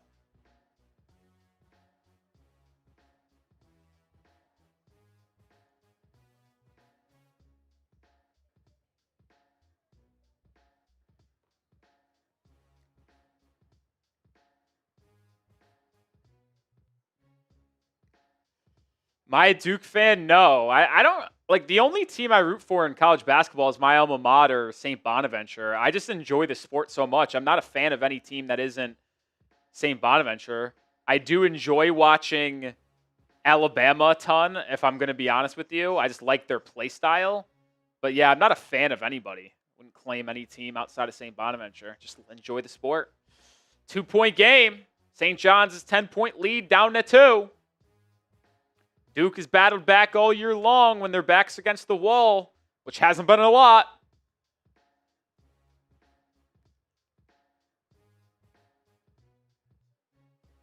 This zone defense by Duke has given St. John some issues. Big shot, Bryce Hopkins, as the Red Storm go back in front. It's a big shot. Uh-oh, Duke's in trouble. This is going to be hard to get it over in 10 seconds. Oh, they call a 10 seconds. I tell you what, I don't agree with that call. That was a premature 10-second call. I thought he got across right at the end.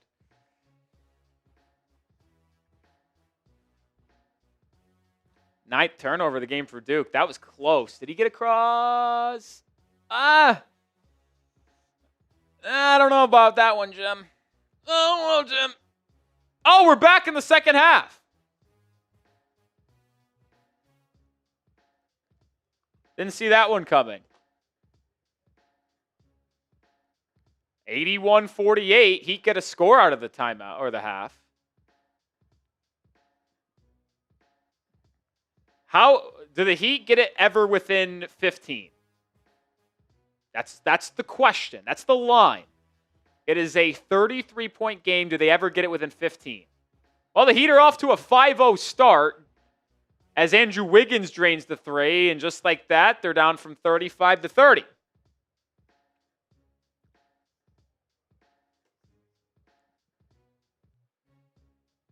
Andrew Wiggins hit the corner three. Mobley attacking him on the other end. Beautiful up and under move by Evan Mobley.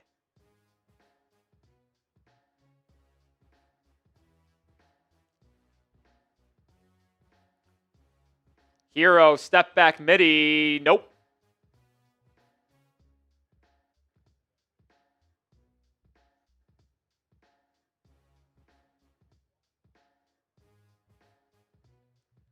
Harden backing down on Herro now.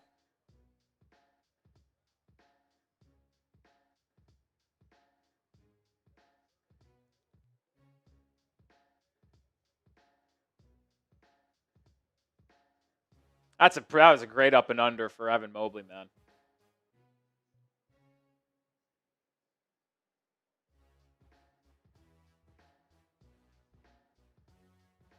Harden fouled. He'll be at the line. Makes the first.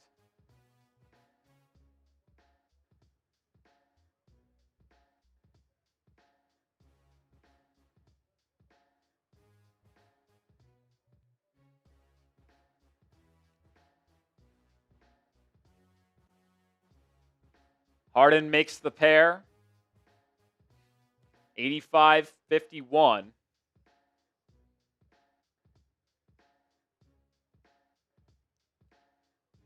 Duke gets a stop. Chance to tie or take the lead. 62-68 to play. Norman Powell to the rim. Misses the easy floater. I mean, just everything going wrong for Miami tonight. Even when they get a decent look inside the paint, Norman Powell can't finish. Oh, and Duke's back in front. Isaiah Evans has taken over.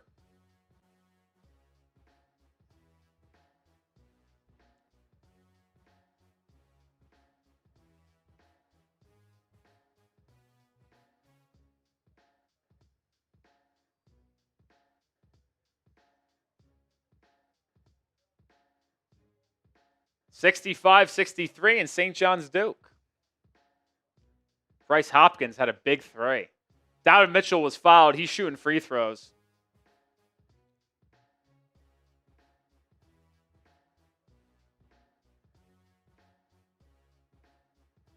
Isaiah Evans ties it back up. He has the last 7 for Duke. He's hot.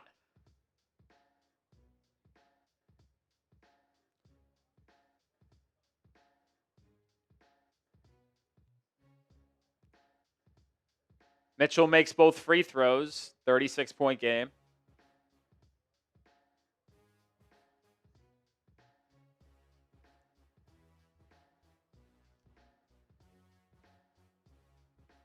Duke gets another stop. They can take the lead. Norman Powell, elbow fadeaway jumper goes in.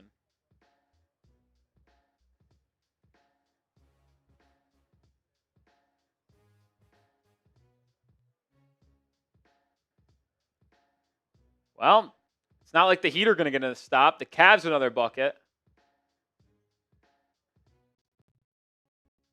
Left wing 3, no.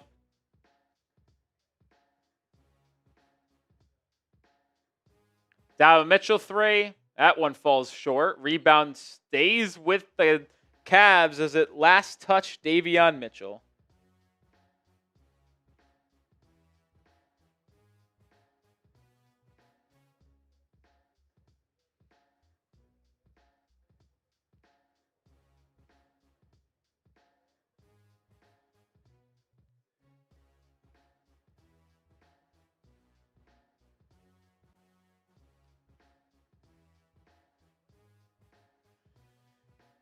(89-53). Norman Powell gets inside, kick out for Bam. He'll try another 3. This time he connects. Bam hasn't had the best offensive day again. Back-to-back struggles in Cleveland in terms of shooting. Bam now in the double figures. He's got a double-double. He's got 10 and 10.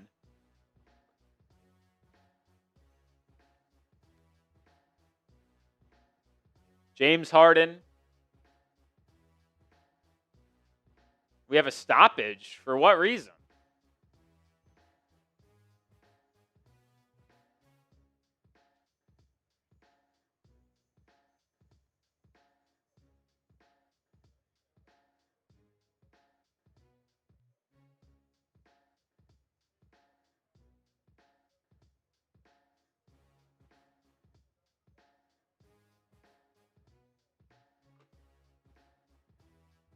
I guess we had to change it in the shot clock? Like, why is there 1 second on the shot clock now?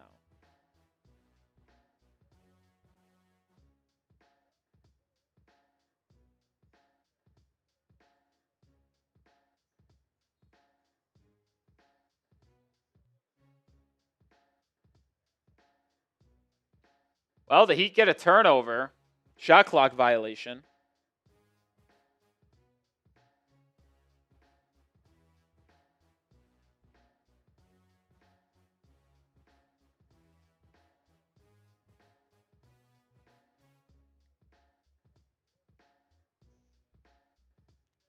Heat ball down 33.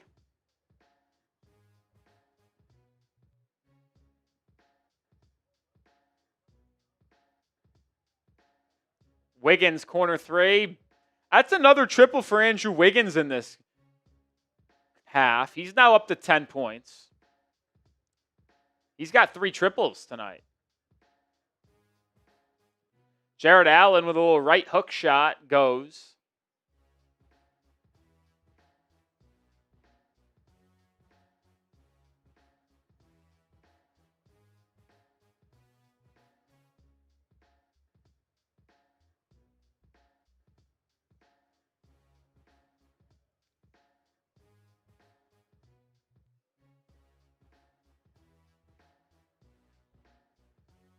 Donovan Mitchell turns it over inside. Adebayo with the steal. Herro up and running. It's Wiggins in the corner. He pump fakes, drives inside, hangs, can't finish, but a foul.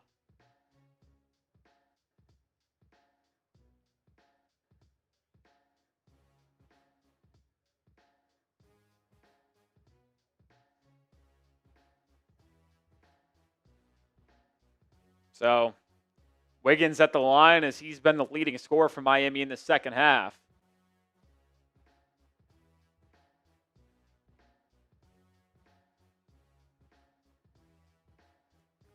Wiggins makes the first. Missed one earlier. 2 or 3 at the line for Wiggs.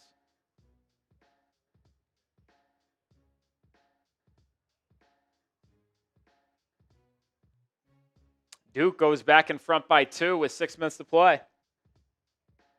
I agree it's Reaper. I mean, I would press a button immediately to end this Heat Cavs game. Immediately. 30-point game. Duke up 2 with ball. He's got another stop. I'm telling you, I just feel like Duke wins this by 8 points. Not good for me. I need St. John's to win. I mean, just the officiating, the way St. John's shot making has went down, like just a joke.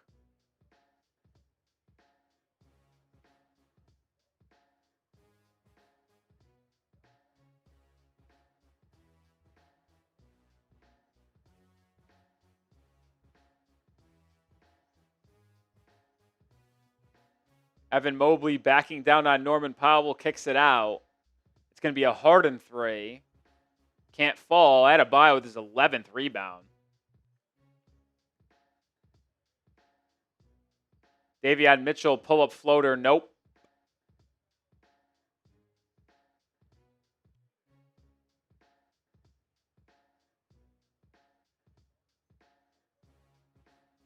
Cavs have gotten cold shooting the ball here. But it's not like the Heat have been able to cut into the deficit really at all.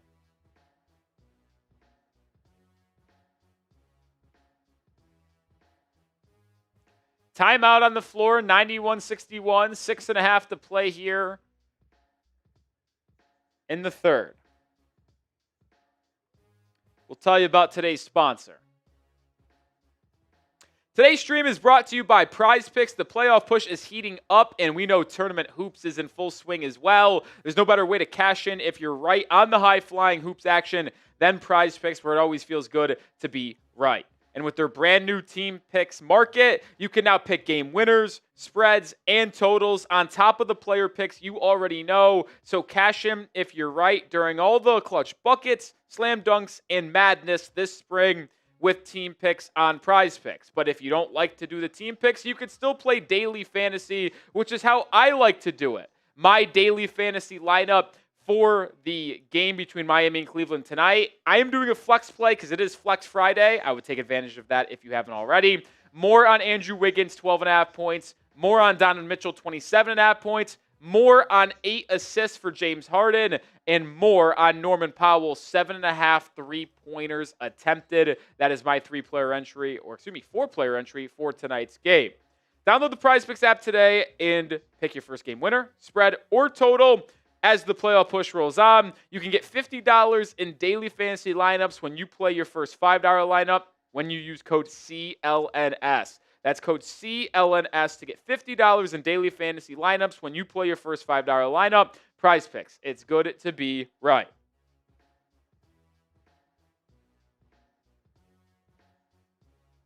Appreciate Prize Picks for sponsoring today's show. Wow, St. John's has got a and one, but then missed the free throw, got the rebound, and got a putback dunk. So the Johnnies go from down 2 to up 2 in a span of 10 seconds. What a quick little turnaround that is. 4 minutes to play in the East Regional Semifinal, Sweet 16. Patino, Shire, Duke St. John's. What a game. Isaiah Evans with an unbelievable step-back 3. Going nuclear.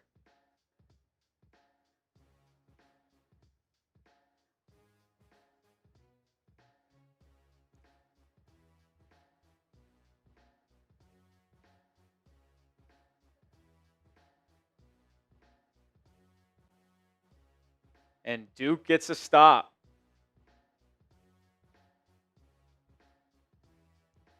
Three and change to play. Duke is up 1.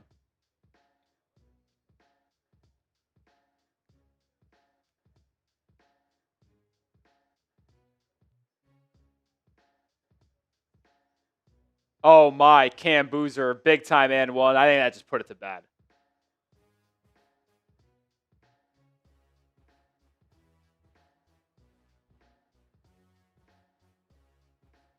Adebayo at the line makes the first.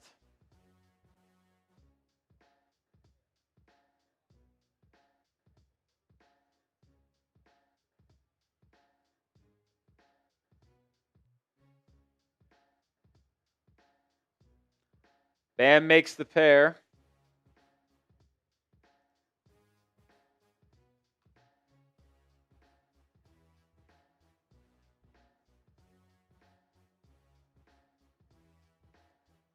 Harden lobbing to Mobley for the slam.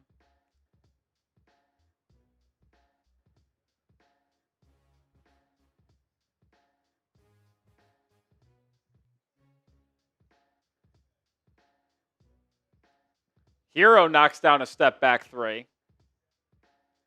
6 to play here in quarter number 3. Who's no one guarding Keon Ellis? Dunk the other way. What are we doing? What are they doing?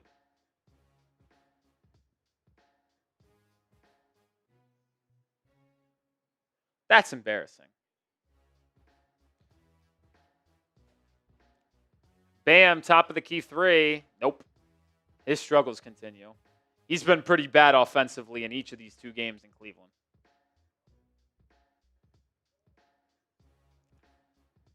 Mobley missing the alley-oop dunk. Heat out and running. They have numbers. Davion Mitchell lines up a 3. Can't fall. Rebound tipped out. Gathered by Herro. Herro tight-roping the baseline. Drops it to Bam, who's fouled on the reach-in by Keon Ellis. And free throws once again coming for number 13.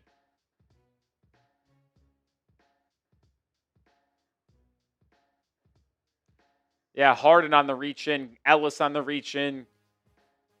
Cavs bench wasn't happy with the foul call. Clearly a foul, though.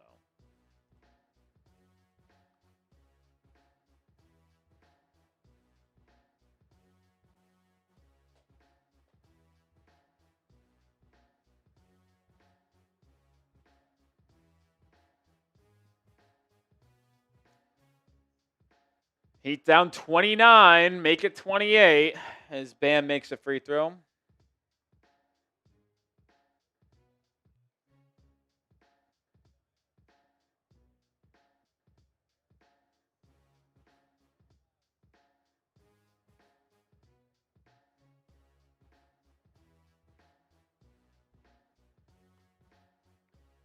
Bam makes both.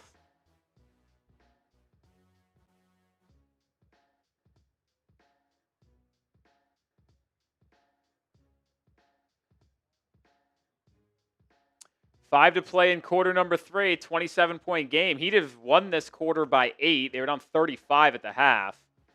Thomas Bryant missing a 3.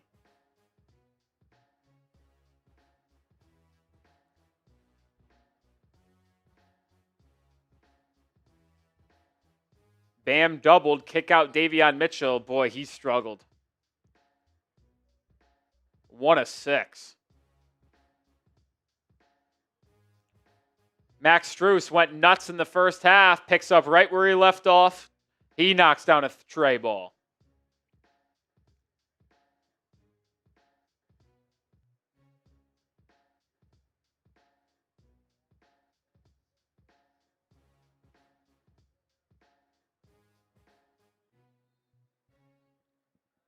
He get a foul inside.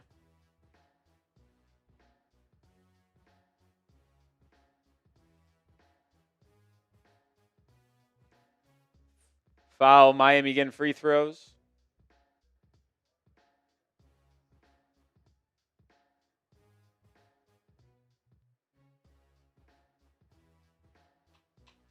Duke has ball up 4 with 2:20 to go. St. John's need a miracle. Larsson makes the first.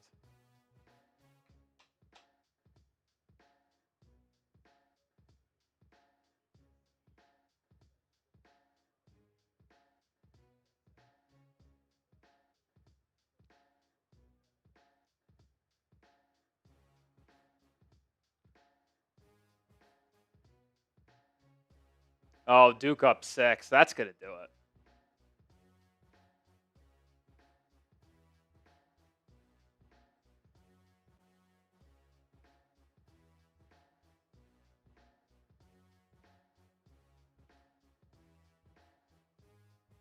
Well, I mean, maybe not. Big time three by the Johnnies. They're down with a possession. Thomas Bryant scores for the Cavs. It's a 30-point game still. Nick Johnson, what's the difference between the Skyforce Heat and the real Heat? Both of them aren't going to do shit in the NBA. Norman Powell just dribbled off his own foot. Or are they saying it's off Cleveland's foot? I think they just said it's Cleveland's foot.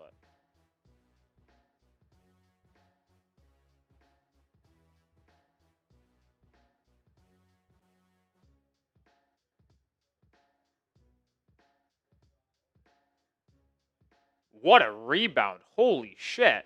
St. John's has had the craziest offensive rebound I've ever seen.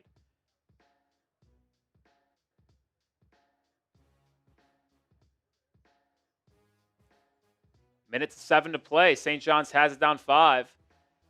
Turnover on Cleveland. Heat ball.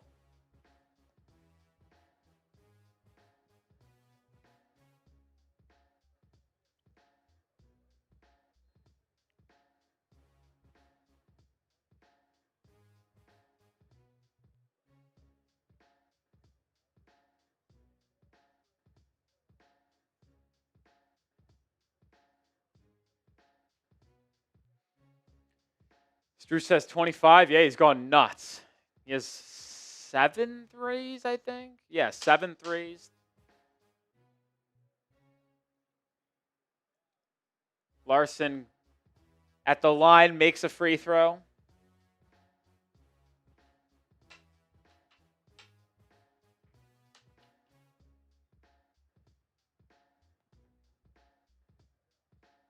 Larsson makes the pair.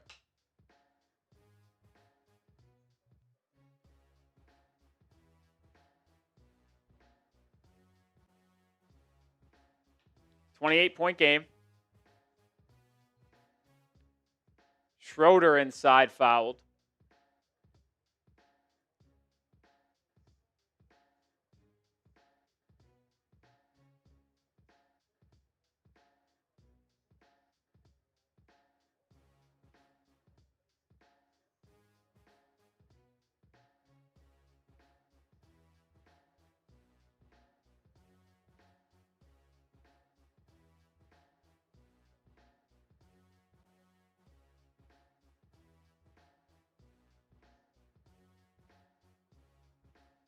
Wow, big bucket. St. John's stays within 3.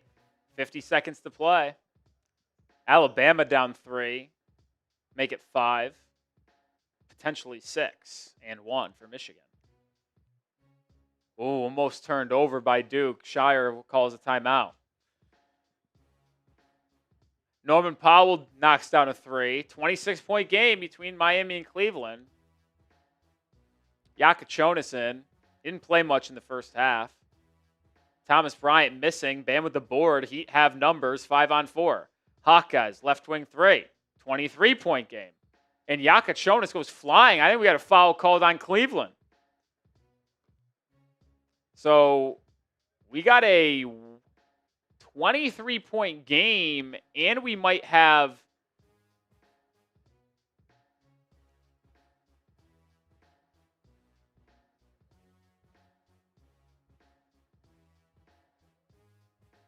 Schroeder shrubs Jakucionis. This might be a free throw for Miami. This play is getting reviewed. Well, I said at halftime, would the Heat, or just early third quarter, would the Heat ever get it below or get it to a 15-point game? They were down 35 at the half. So they have to win the second half by 20 at one point.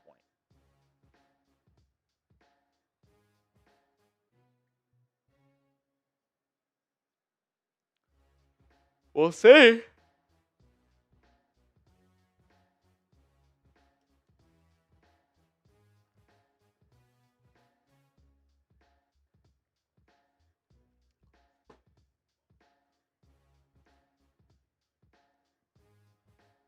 St. John's needs to stop. They try to get the Boozer. Oh my God, they call a foul? That's crazy. That's so soft.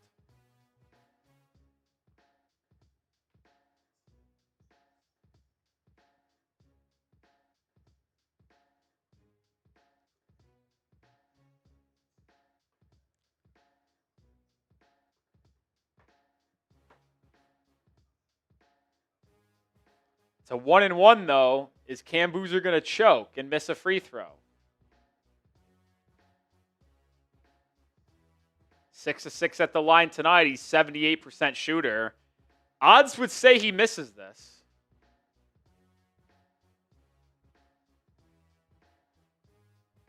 He does. Oh my. St. John's has it down 3.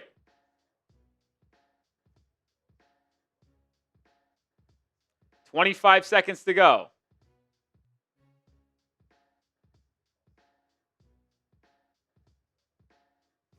St. John's to the rim. Oh, a miss, but a foul.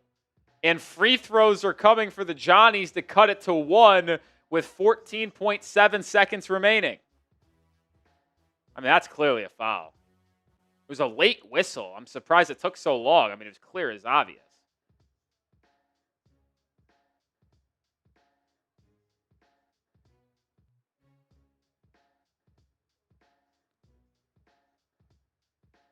Well, it looks like they upgraded this foul on Thomas Bryant to a flagrant, which means Miami is going to get the ball back after making this 3. I mean, there's a chance Miami cuts it to a 20-point game here.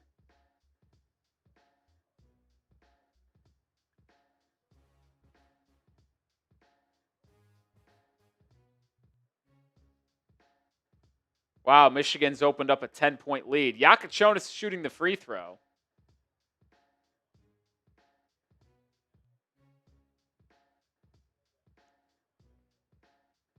Oh, man. St. John's missed the second free throw. And it's a 2-point game. That's brutal. Johnny's needed to make both to cut it to 1. Now they need to hope and pray that Duke misses one of these free throws. Heat ball down 22 as Jakucionis made the technical. Norman Powell inside, out to Jaquez for 3. Are we going to witness history? Because the Heat are only down 19. Heat are only down 19 on a 12-1 run over the last minute and 10.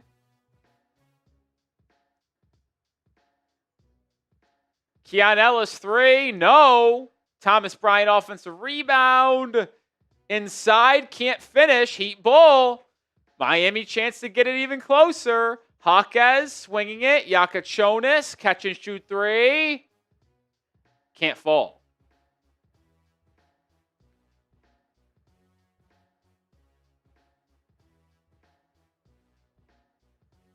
Donovan Mitchell, a lot of bodies go everywhere. 2 bodies on the floor, 3 bodies on the floor.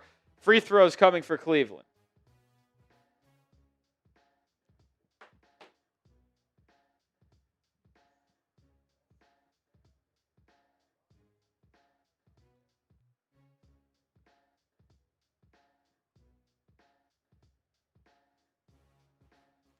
Has Bam played the whole third? I think up to this point, yes.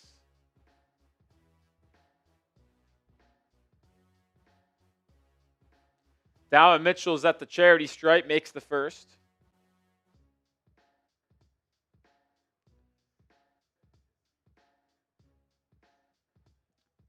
"11 seconds remaining. Duke St. John's. This one could get put away essentially with 2 made free throws here. Oh my. Isaiah Evans, an 86% free throw shooter, misses the first. I don't know. Is Duke a team that fouls up 3? Well, you got to make this one to go up 3. He does make the second. It's a 3-point Duke lead. What will the Blue Devils do? Will they let St. John's get off a shot or will they foul? 5 seconds. St. John's gets a shot off. No good. And that will do it.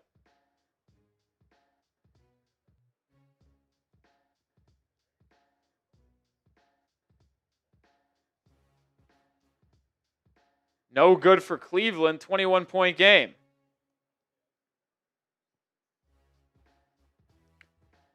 Adebayo open corner 3. No, he can't buy a bucket.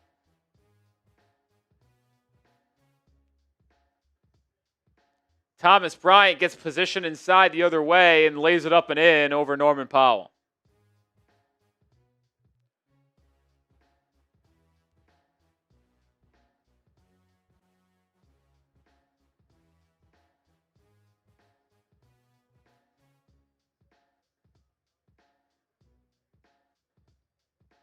Jaquez, another three-point attempt. Can't fall. Strus flies in for the rebound. Under 40 seconds to play. Strus, crazy pull-up three. No good. That was a 2-for-1, Cleveland. Miami the other way. Jaquez to the rim. Lays it up and in. 1 second differential between shot clock and game clock.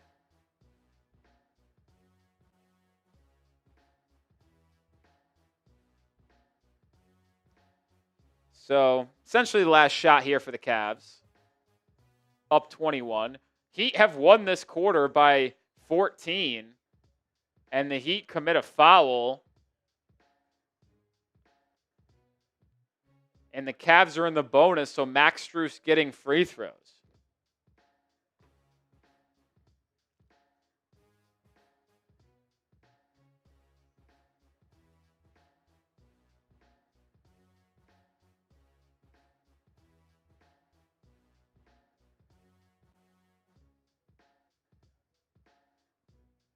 Eight seconds remain in the quarter, so Miami will have one more possession as Strus misses the first.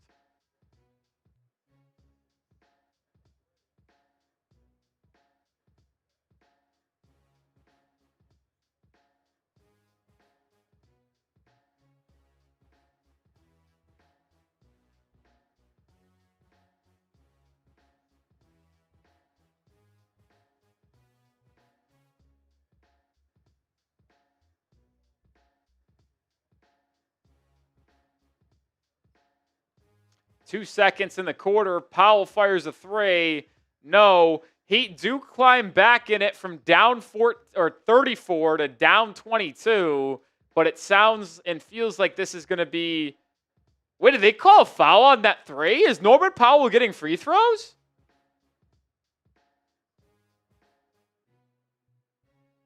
Oh my God. They are.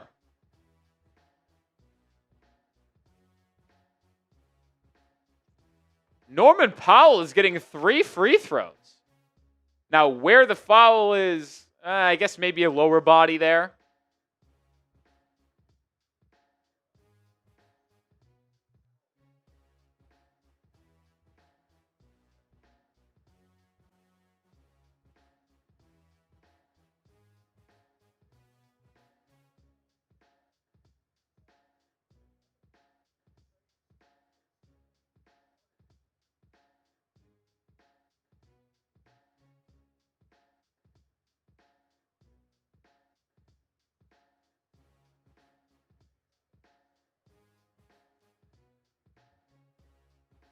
Yeah, so Norman Powell is going to get 3 free throws to make it a potential 19-point game.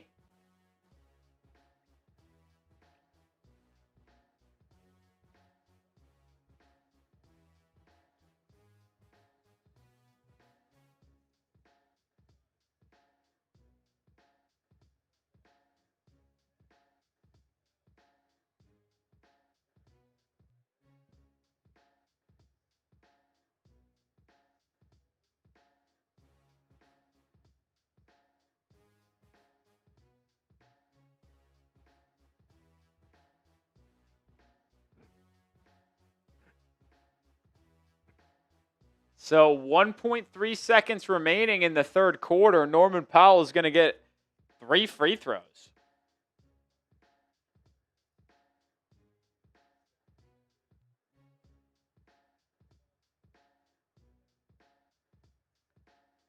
Powell makes the first.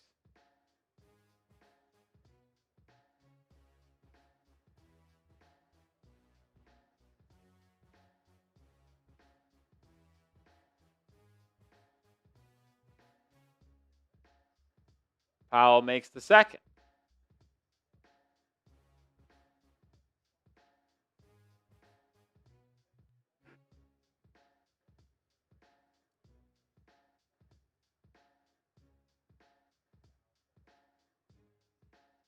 And Powell converts the third. So the lead is down to 19. Miami has outscored Cleveland in the third quarter by 16. From down 35 to 19.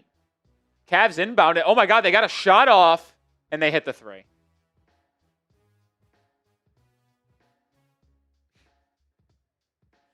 Oh, that is truly remarkable. Only the Heat.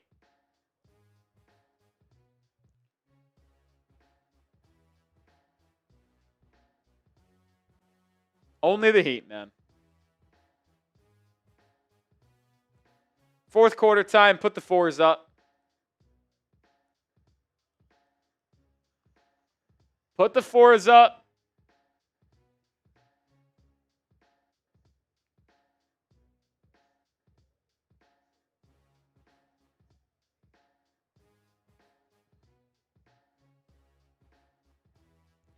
Put the fours up.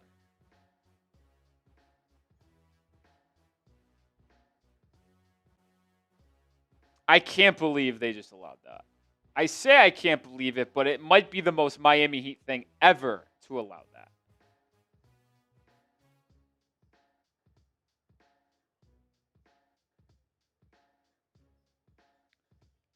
It really might be. Duke beats St. John's.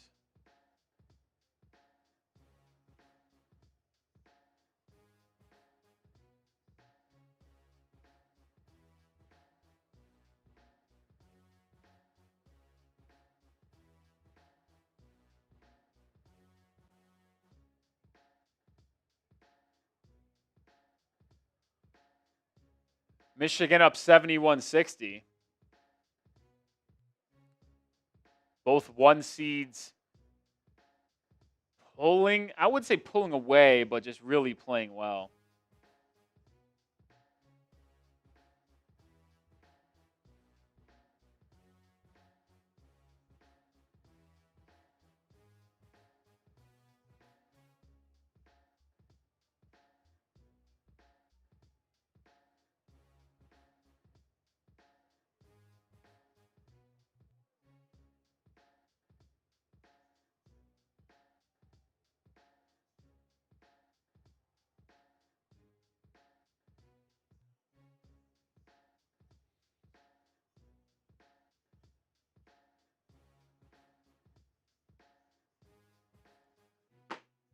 I don't feel like the Heat will be able to come back in this one. Maybe I'm wrong. Probably not, though.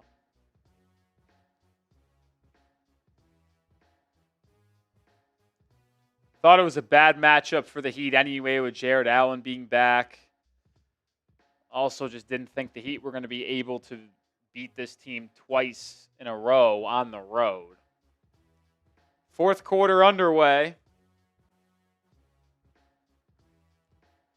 And the Heat give a immediate bucket up to Evan Mobley. Appreciate the glove, Joseph. I just call it how I see it. And with the Heat being so bad today, I'm a little deflated. And I have my eyes on the college basketball games more than the Heat game. Why should I be watching the Heat when they aren't even giving any effort? Well, I'll say this. They gave effort in the third quarter. They're just not very good. Evan Mobley with a turnaround jumper over Kel'el Ware. Ware starts the fourth. Down 26 again.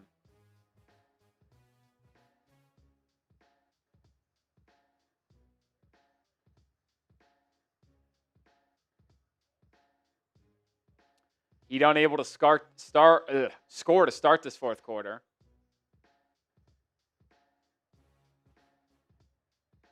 Evan Mobley with an easy dunk. Quick timeout, Eric Spoelstra. And just like that, the Heat are down 28.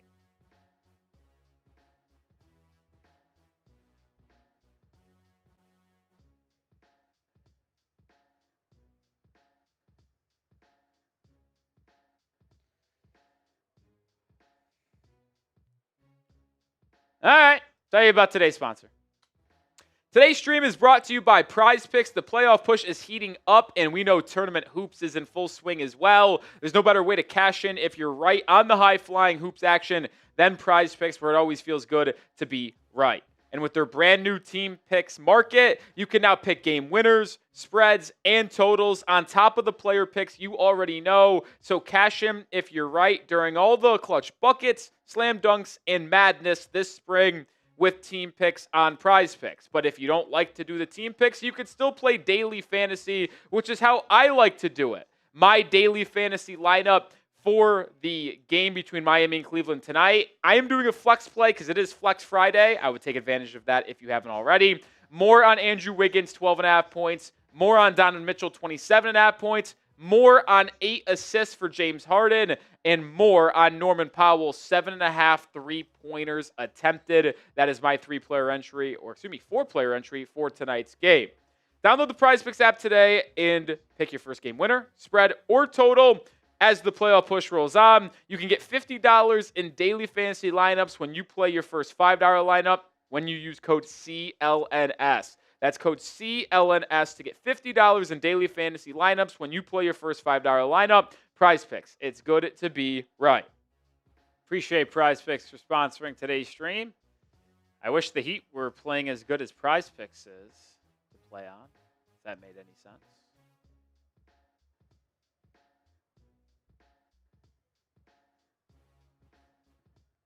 And won Alabama. They're still down 13 at this point.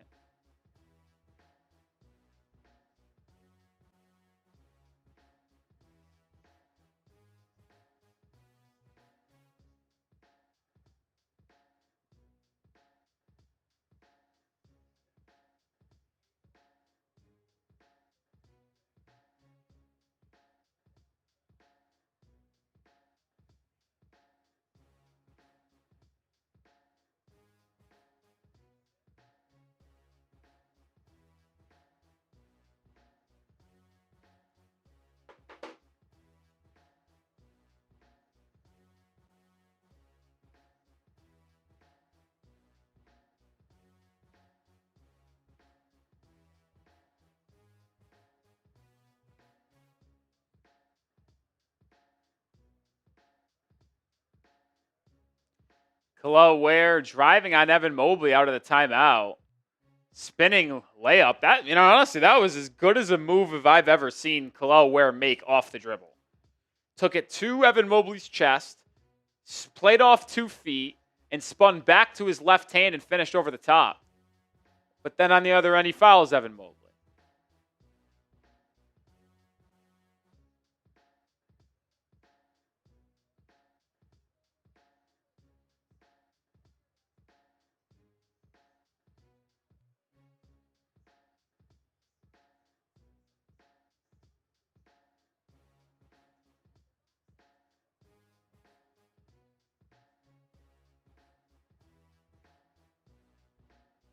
Makes the first.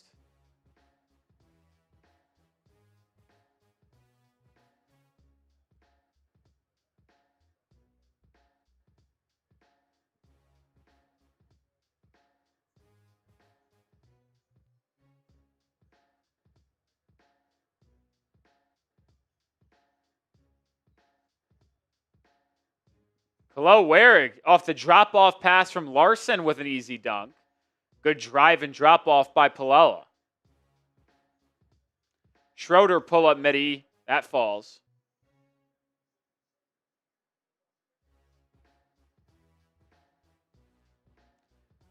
Larsson turns it over this time.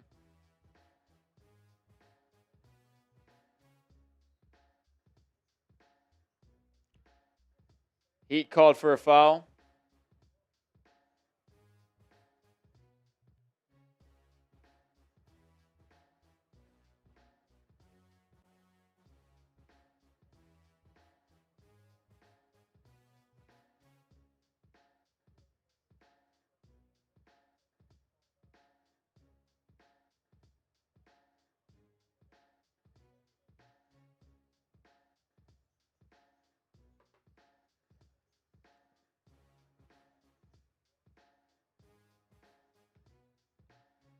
Harden, midi jumper, can't fall. Kel'el Ware with the rebound. Ware now launches a 3. Too strong.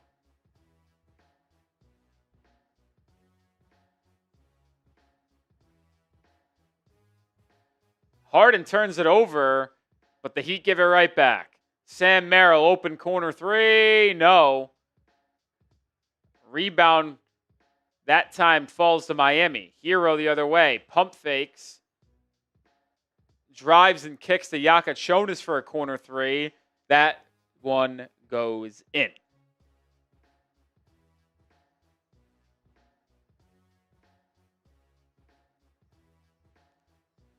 Davion Mitchell almost turns it over. Instead, it will result in an Evan Mobley easy dunk.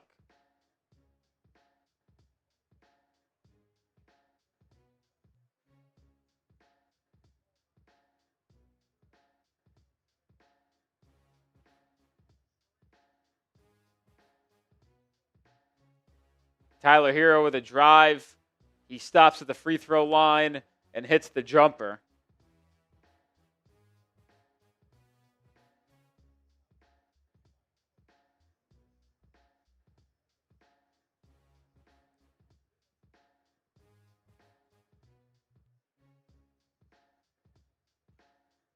Evan Mobley just dominating this fourth quarter, gets another dunk. Mobley's now got 21 and 10. 23 and 10, excuse me. It's a 27-point game.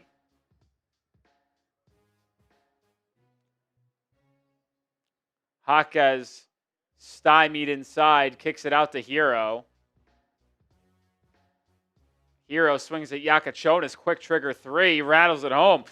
Even in this bad loss, it's still good to see Jakucionis put in some good work in this one, even late. And the ability he has to get the ball released on his three-point shot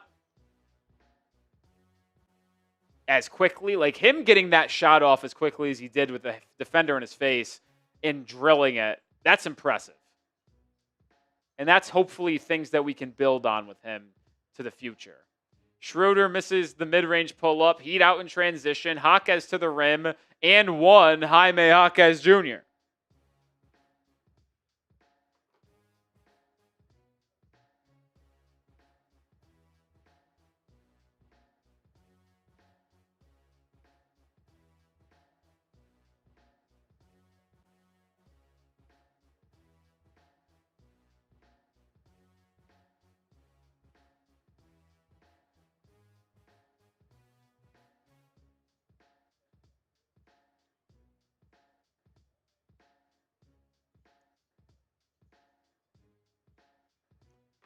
Heat miss a three. Ware, good rebound inside. Fouled.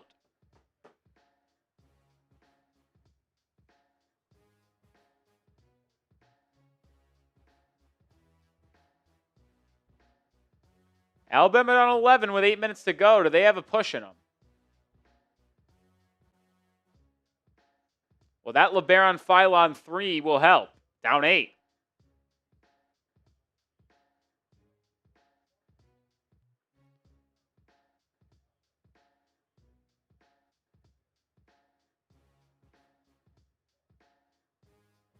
Oh my. What a putback dunk on Aymara. Herro fouled.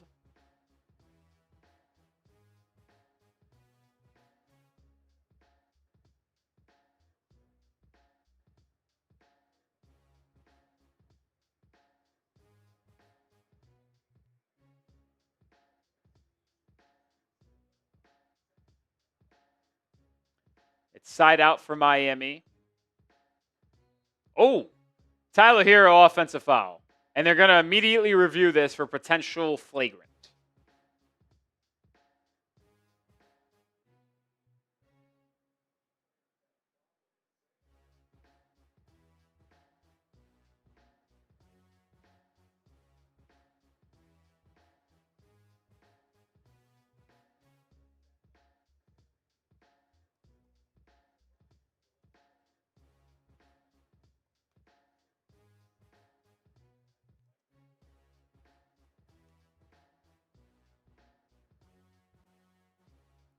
We'll see if it's a flagrant on Herro.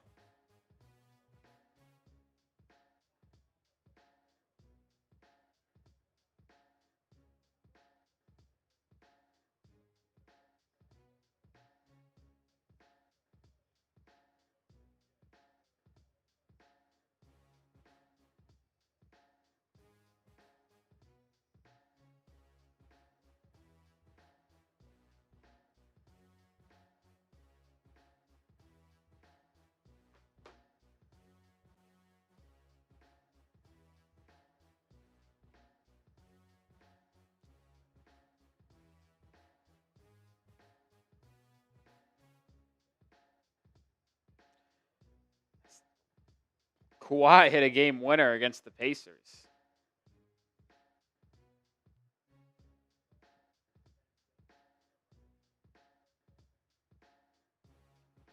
Agreed, Jermaine. Can't extend them. I can't and won't do it. If the Heat do it, they're cooked.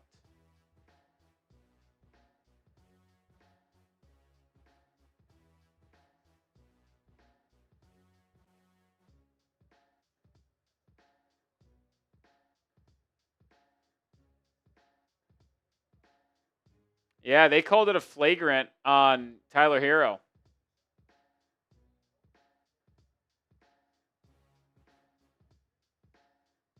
So free throws and ball for Cleveland.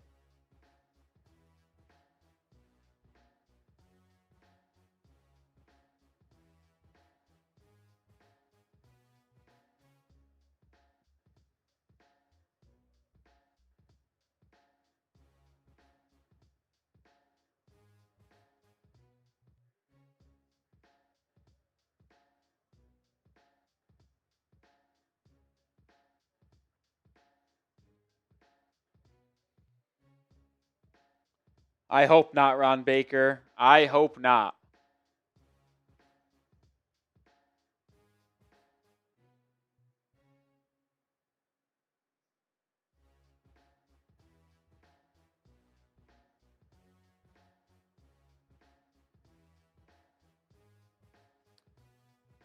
Free throws go for Cleveland. 25-point game.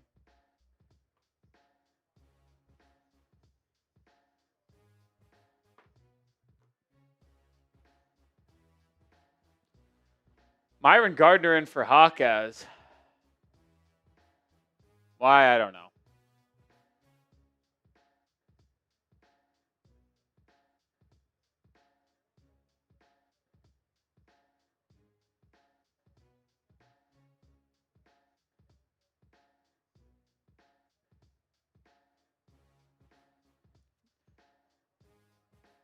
Powell is good at SPO. Yes, a journeyman NBA player is more valuable than the head coach.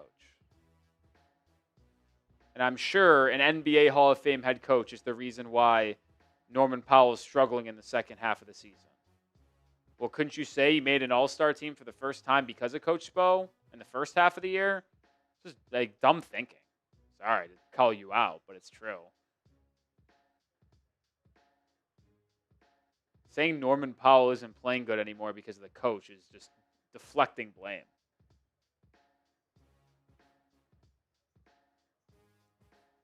23-point game. Thomas Bryant lines up a three and connects.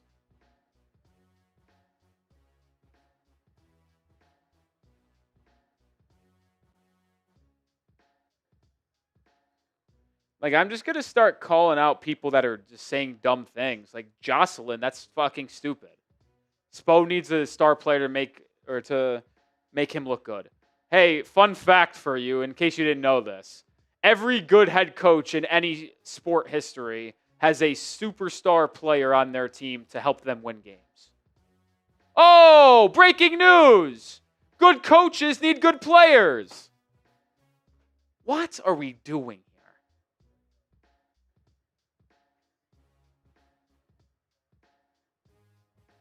Name one elite coach that hasn't won a title with an elite player on the team.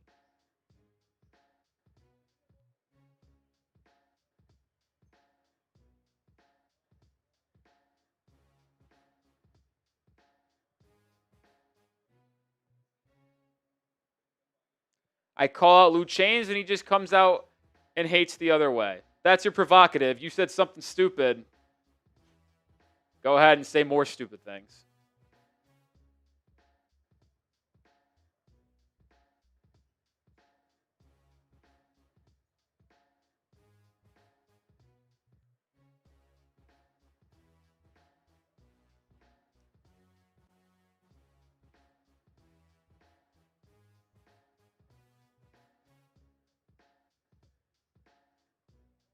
Ooh, Thomas Bryant, hard screen, turnover.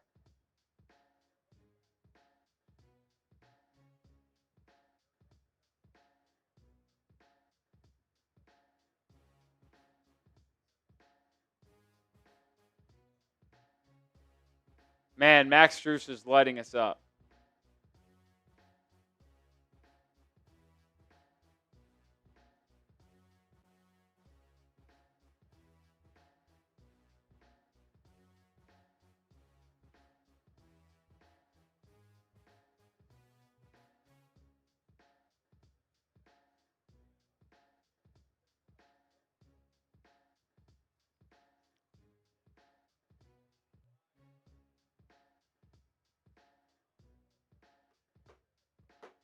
Someone said 04 Pistons didn't have an elite player. You wouldn't consider Rasheed Wallace or Chauncey Billups elite? Listen, that team didn't have like a top 10, top 5 player in the league, but like that team was really fucking good, man.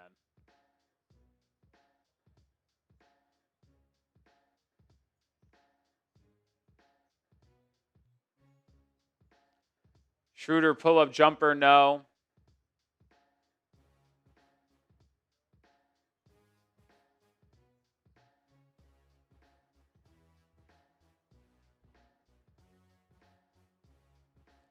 Steal, ooh.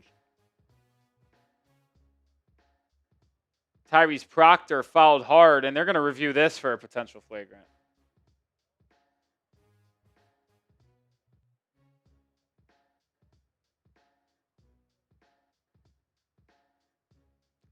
Someone who's impersonating me says Pacers team didn't have a star last year. Yeah, Tyrese Halliburton's a top 15 player in the league. I don't know if you knew that.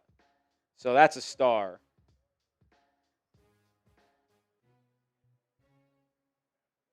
So, wrong again.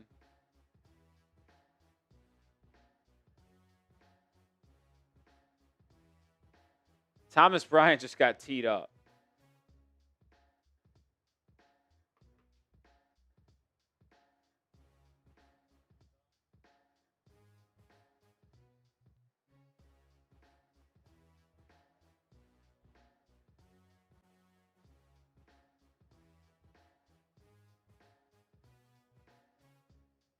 Exactly, Marcus. Pacers are the worst team in the Eastern Conference without Tyrese Halliburton. Sounds like a star to me.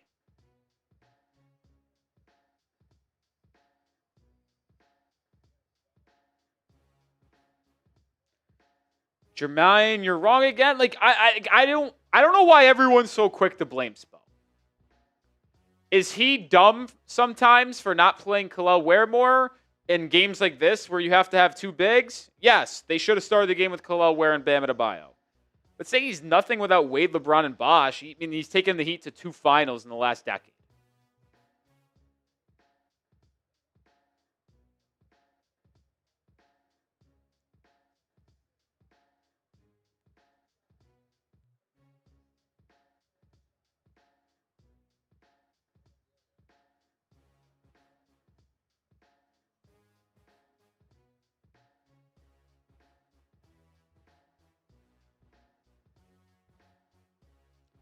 Like, Spo shouldn't be the person getting all of the blame.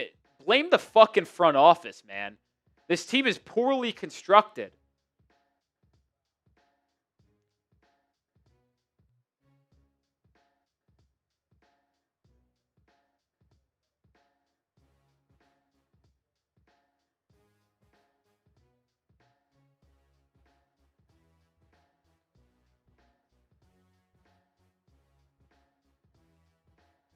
I mean, you guys can blame whoever you want, whatever helps you sleep at night, but like the front office putting this team on paper, like it's not good.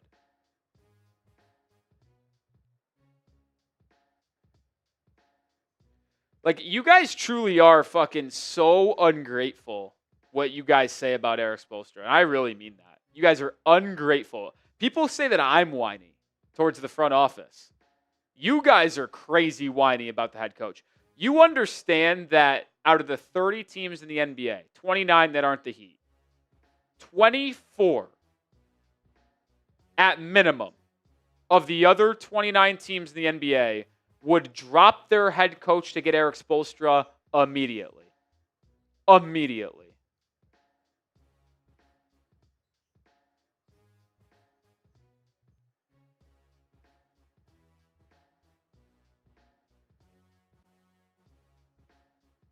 immediately. The only teams that wouldn't, San Antonio, OKC, Boston with Joe Mazzulla.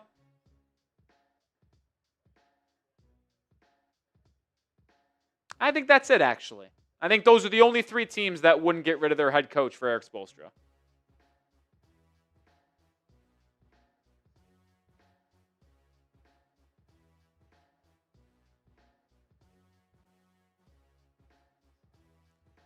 Three and a half minutes to play in this one, just waiting for it to finish. We did get a super chat from my guy, a couple of them. Word to mouth. I need Bam to get 15. I don't even know if Bam's going to check back in. I don't think he is. Down 28.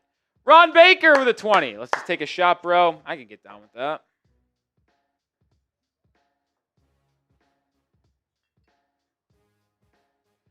W. Brody, and I call Spo out all the time for making dumb coaching decisions. But thinking that his Coach Spo is the reason why this team is bad is the dumbest fucking thing I've ever heard. This roster is awful. It's terrible. Like, I love Bam Adebayo. Y'all know that. If he's your best player, you stand no chance to win anything. No chance. So what do you want Spo to do? He has a third option as his best player. How are you supposed to win in the NBA with a third option being your number one option? Answer me that one.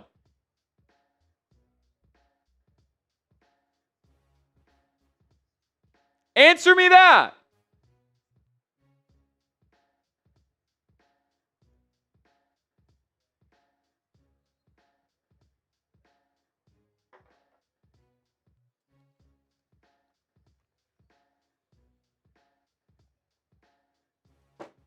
Yeah, we aren't an inexpensive roster. We pay a lot of money for a roster. Who puts that roster together? The fucking front office. Goes back to my exact point. Like, listen, Spo has some roster decisions, sure, but like, do you think it's his decision to pay Tyler Herro the money that he's getting paid? No, probably not. Shout out Ron Baker.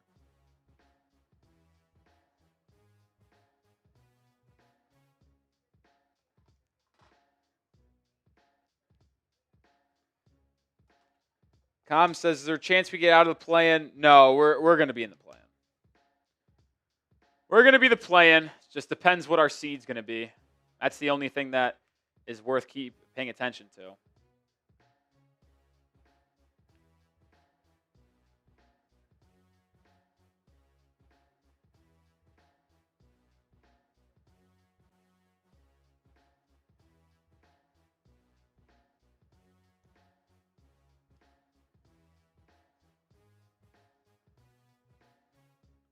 Yeah, he does choose who to play. Who do you want to play? You want to not play Norman Powell and Tyler Herro? Who are you going to play? As much as Norman Powell and Tyler Herro are part of the problem, anybody you play instead of them going to be fucking way worse. Like, sure, he could change his rotations. Is it going to change anything? No, we've seen 80 games or 70 games of these guys being bums.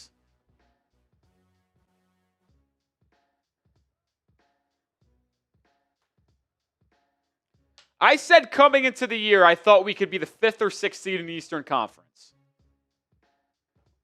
I mean, they're 2 games out of the 5th seed, so it's not out of question, but this team is clearly going to lose in round 1 of the postseason no matter what seed they have.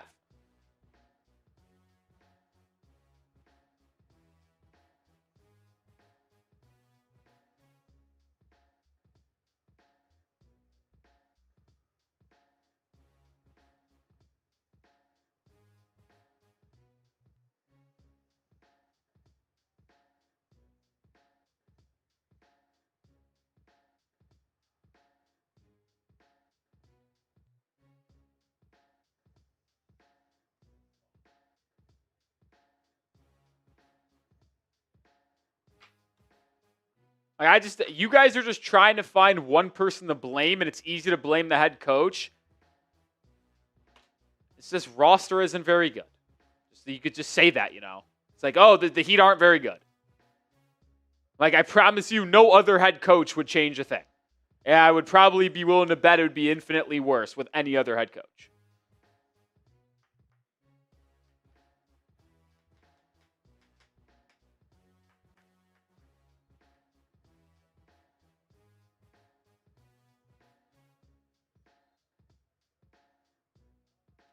W. Brody, like, I'm not going back and forth with you anymore on this because you're just fucking not understanding the point. Dude, they paid Tyler Herro $30 million. He was an all-star last season. You think they wouldn't play him if he's healthy? Are you fucking brain dead? Like, seriously. And I don't want to be rude, but if you actually think Eric Spoelstra could flat out not play Tyler Herro a minute of basketball, you are maybe the most delusional person on the fucking planet. Lou, change your title of my shield and then go somewhere else. I do not cater to you. I do not care. I put out content. If you guys want to, I put out the best content, my thoughts, what I want to put out. If you don't like them, you don't have to watch.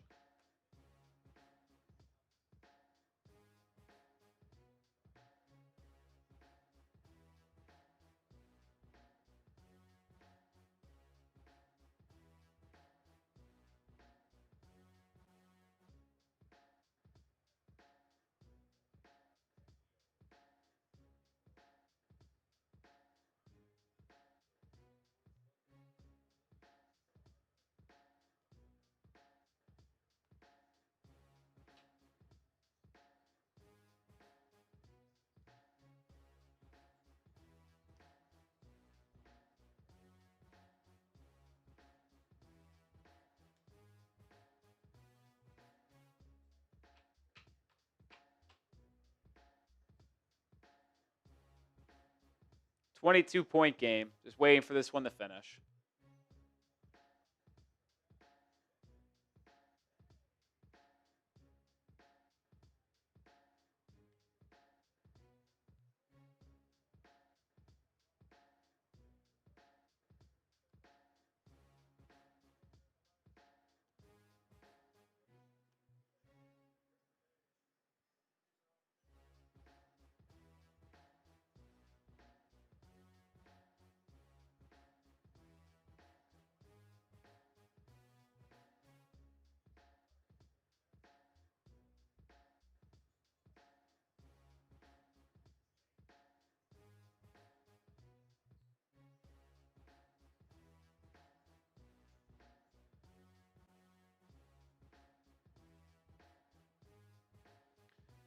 Oh, man. Minute and a half to go.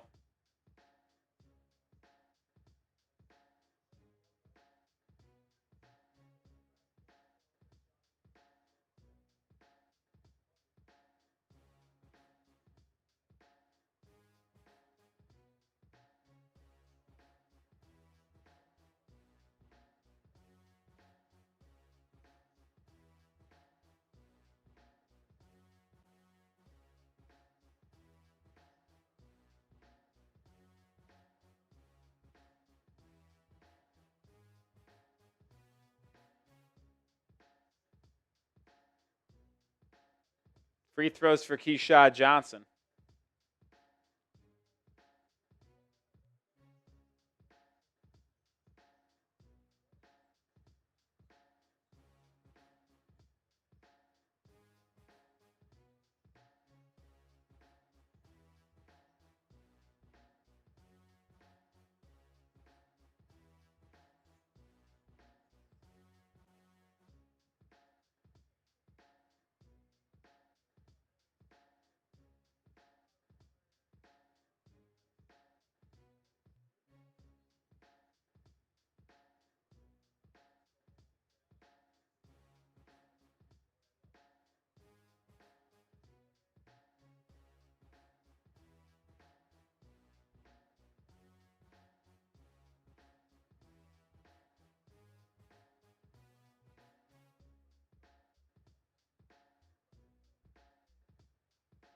Jakucionis shooting free throws.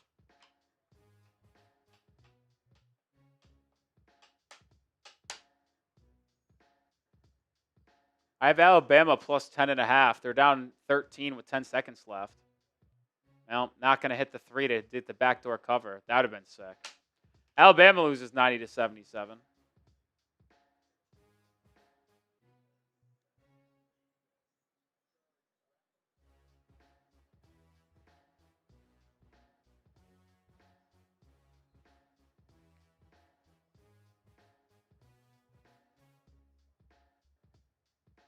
JYWN, we're always going to speak our mind, man. I know you're a new sub, but that's the first thing you got to learn about me and this channel and all the channels that I run. I ain't sugarcoating. I ain't doing shit. I'm going to speak my mind. I'm going to analyze the team, and I ain't going to cater to the people in the live chat. You can agree with me. You can disagree with me. But if you say something stupid, I'm calling it out. Ruffy McFluffy, have a shot me, boss. Good game, go Cavs. Congrats on the win, Ruffy McFluffy. You're a man of your word. Man of honor. Appreciate you, my friend. Minute to play. Heat down 21.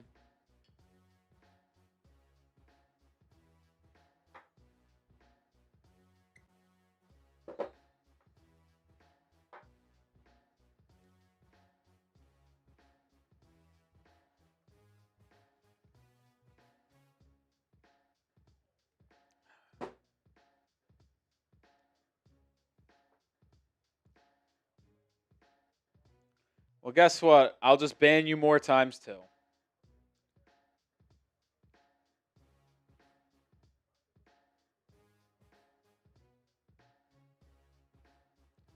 Michigan wins and moves on to the Elite Eight, or Elite Eight.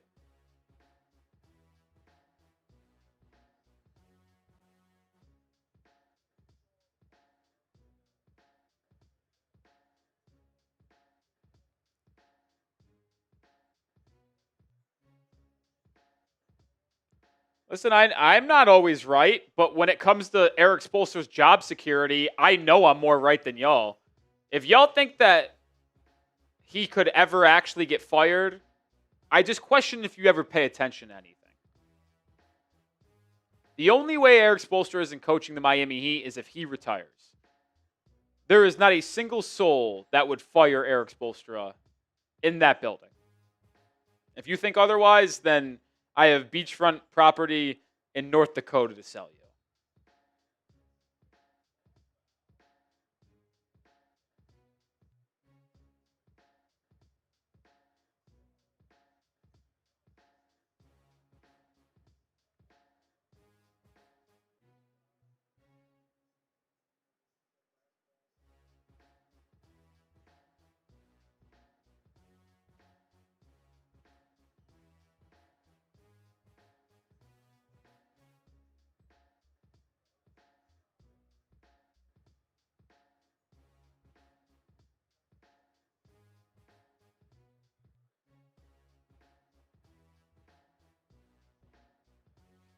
Van Gundy can't hold Eric Spoelstra's jockstrap.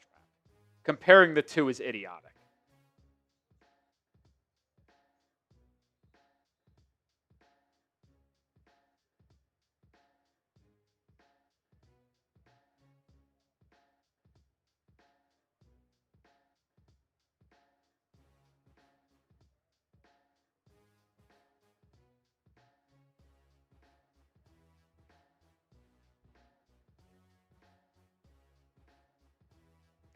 But once again, like, I'm not trying to be a defender of Spo to such the nth degree.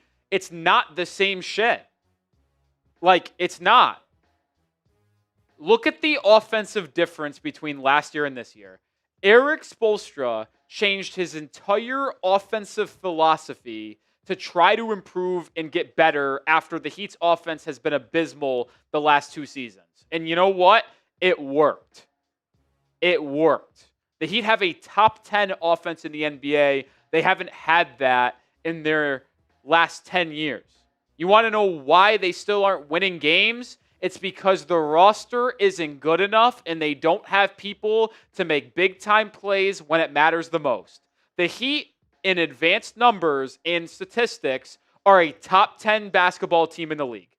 Every offensive and defensive metric suggests that. But you want to know why the Heat are bad? It's because when it is a close game, 5 points with 5 minutes to play, they are a bottom 5 team in the league in clutch games. Why is that? Oh, it's because the roster is not good enough to have guys close out. They do not have a go-to guy.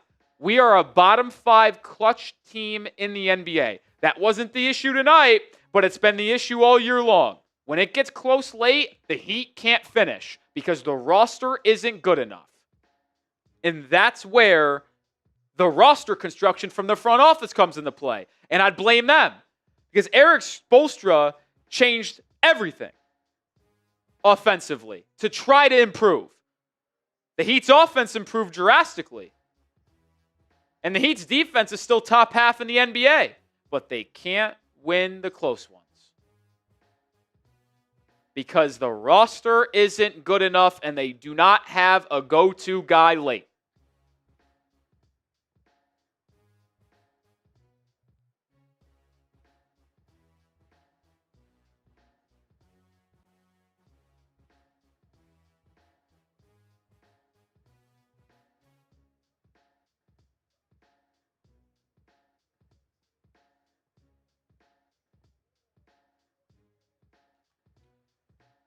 Have a good rest of your weekend, folks.